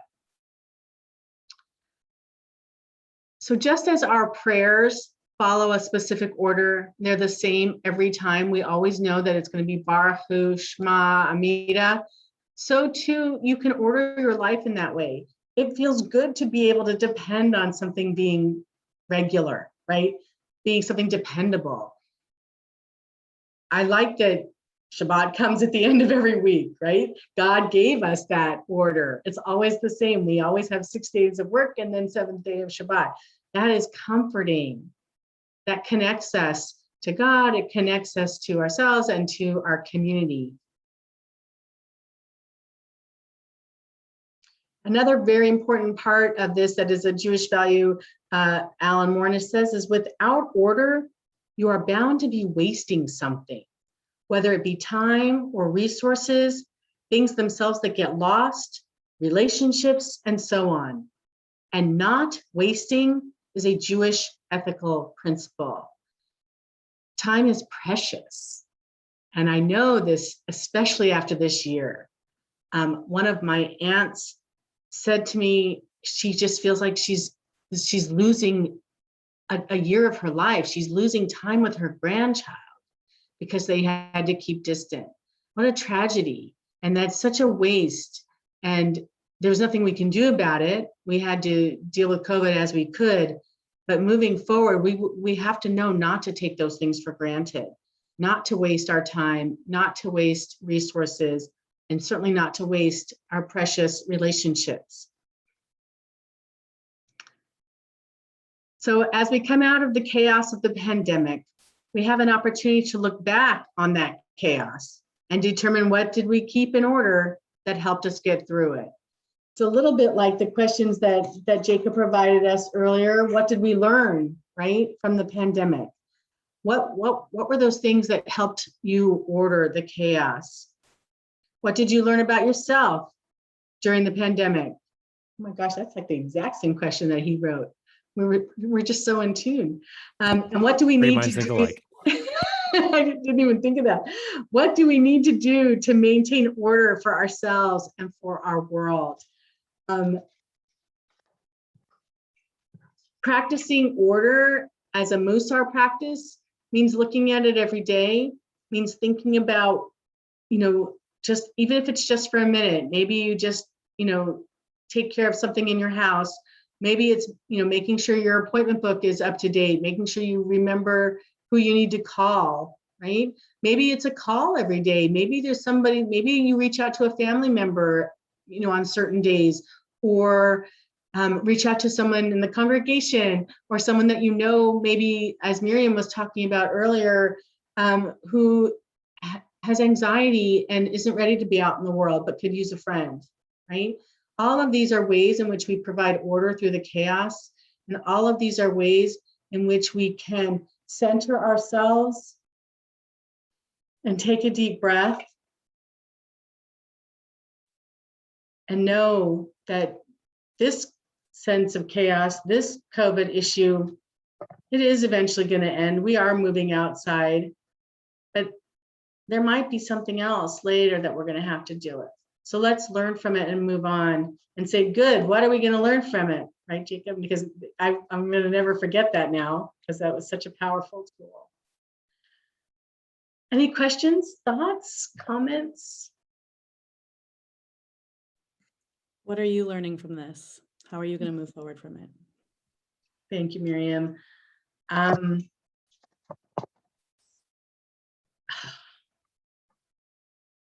Well, I do know that my retirement, when it comes, will be rich because my husband and I are going to enjoy it. I also know that there were things that I did for myself personally this past year that have helped me deal with the chaos. One of those, I've always been an avid reader, but I think I became even more so this past year. I just couldn't get enough books. I need to read. Reading, perhaps for me, it's like a meditation. When I read, it clears my mind. I focus on something else, so it stops me from overthinking whatever else was going on. It's sort of like my personal way of meditating is to read. And I find myself like I have to find 2 hours to read. Maybe not every day, but certainly regularly in an orderly way. That is one of the things. Oh, Rabbi Spitz says, what are some of the things that you read? Well, I'm an avid fiction reader, and particularly I've been pushing myself to read things that challenge me a little bit. You may recall the author Meir Shalev was just one of our CSP speakers, and I've read 3 of his books now. They're challenging reads, but because of that challenge, I'm able to even focus on it even more. And I think it helps, like I said, it's like a meditation. I have to focus on that, so I can't be spinning about whatever else is going on in my mind. I'll share with you that I do have a book that I want to read this summer. It's a goal. It's been on my shelf forever. And that's The Brothers Karamazov by Dostoevsky. I remember my favorite teacher, you heard me speak about him before, Rabbi Dr. Byron Sherwin, may he rest in peace, spoke about this book often in his lectures. And I'm finally, this summer is the summer I'm going to read that book. So I'm looking forward to it. I also just read the book Caste. I'm not really a nonfiction reader, but in light of the events of this past year, I read White Fragility, I read How to Be an Anti-Racist, and now I've read the book Caste. Caste was very powerful read. I recommend all of those books. Thank you for that question. I think one of the other things I did was I took a lot of walks. We were home, so if I needed a break from work, I ended up adopting a dog during this time also. I'm pointing over here because he's sleeping on the floor. I took a lot of walks with the dog. And that also would help. My husband and I would take walks together. This is one of the things I have to admit I'm going to miss when we both go back to the office. We would both be working. I'd say, okay, I need a walk. I need to take a break. And he'd say, okay, me too. And then we'd talk about our work, what was happening right there in that moment. It's very different than coming home at the end of the day and saying, so how was your day? Because by the time that happens, you don't always want to rehash it, right? You don't always want to talk about, oh, I've already dealt with that. I don't want to move on. I'm home now. But when you're both there working side by side in the moment and can take that opportunity to say, wow, I heard that conversation, that didn't sound so great, or wow, it sounded like that was a successful meeting, or what's bothering you right in this moment. That was a very powerful thing to be able to experience, and I'll miss that part of not being at home so much. Any other questions? I will share too, because I can go on for a while. It's what I wanted to make it to midnight, so I'll do that. My daughter was away for 2 years. She was in New York for a year, and she was in Israel for a year. So it's been a blessing that she's been home during this time of COVID, and so we talked a lot together and worked together too. It's a blessing to have a daughter who's also a colleague. We've taught together. We worked on our High Holy Day sermons together, and that also helped provide, well, more than order. It was a true blessing amongst the chaos, but certainly someone to share those things with was really powerful. Well, we're going to just bump up against midnight. I think that's my talk. Thank you so much, everybody, for being here. Thank you, Rabbi, for staying up so late, because I know we're both going to be up early tomorrow at Shul. I'm looking forward to our Shavuot services in person tomorrow. Bridget, it's what, 3 a.m. where you are. God bless you for sticking with us. It's so good to see you. For those of you who don't know, Bridget and Miriam went to college together. So it's so nice that they're still here. And Beth, thank you so much. It's good to have you here. Helene, thank you for being here. Amy, Sarah, and Cliff, you're still here. Thanks, Mimi. And Jacob, thank you so much for hanging in there. Go to bed. And the Allensons, I think CAF, is that, I think it's Craig Frankel, but I'm not sure. And Ingrid, thank you for hanging out. And Rosalind, thank you for hanging out. And Renee, thank you for being here. I wish you all Chag Sameach. And everybody. Good night, Jacob. Bye, Amy. Thank you, everybody. Thank you for studying with me. Hag Sameach. Chag Sameach. Wow. Thank you very much. You're welcome. Thank you. Good night, Miriam. Good night. Love you, Ima. Love Bye, you, everyone. Bye. Thank you. Bye.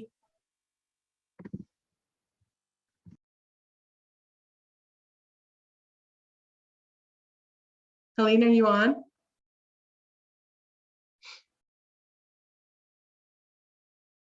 Good night, everybody.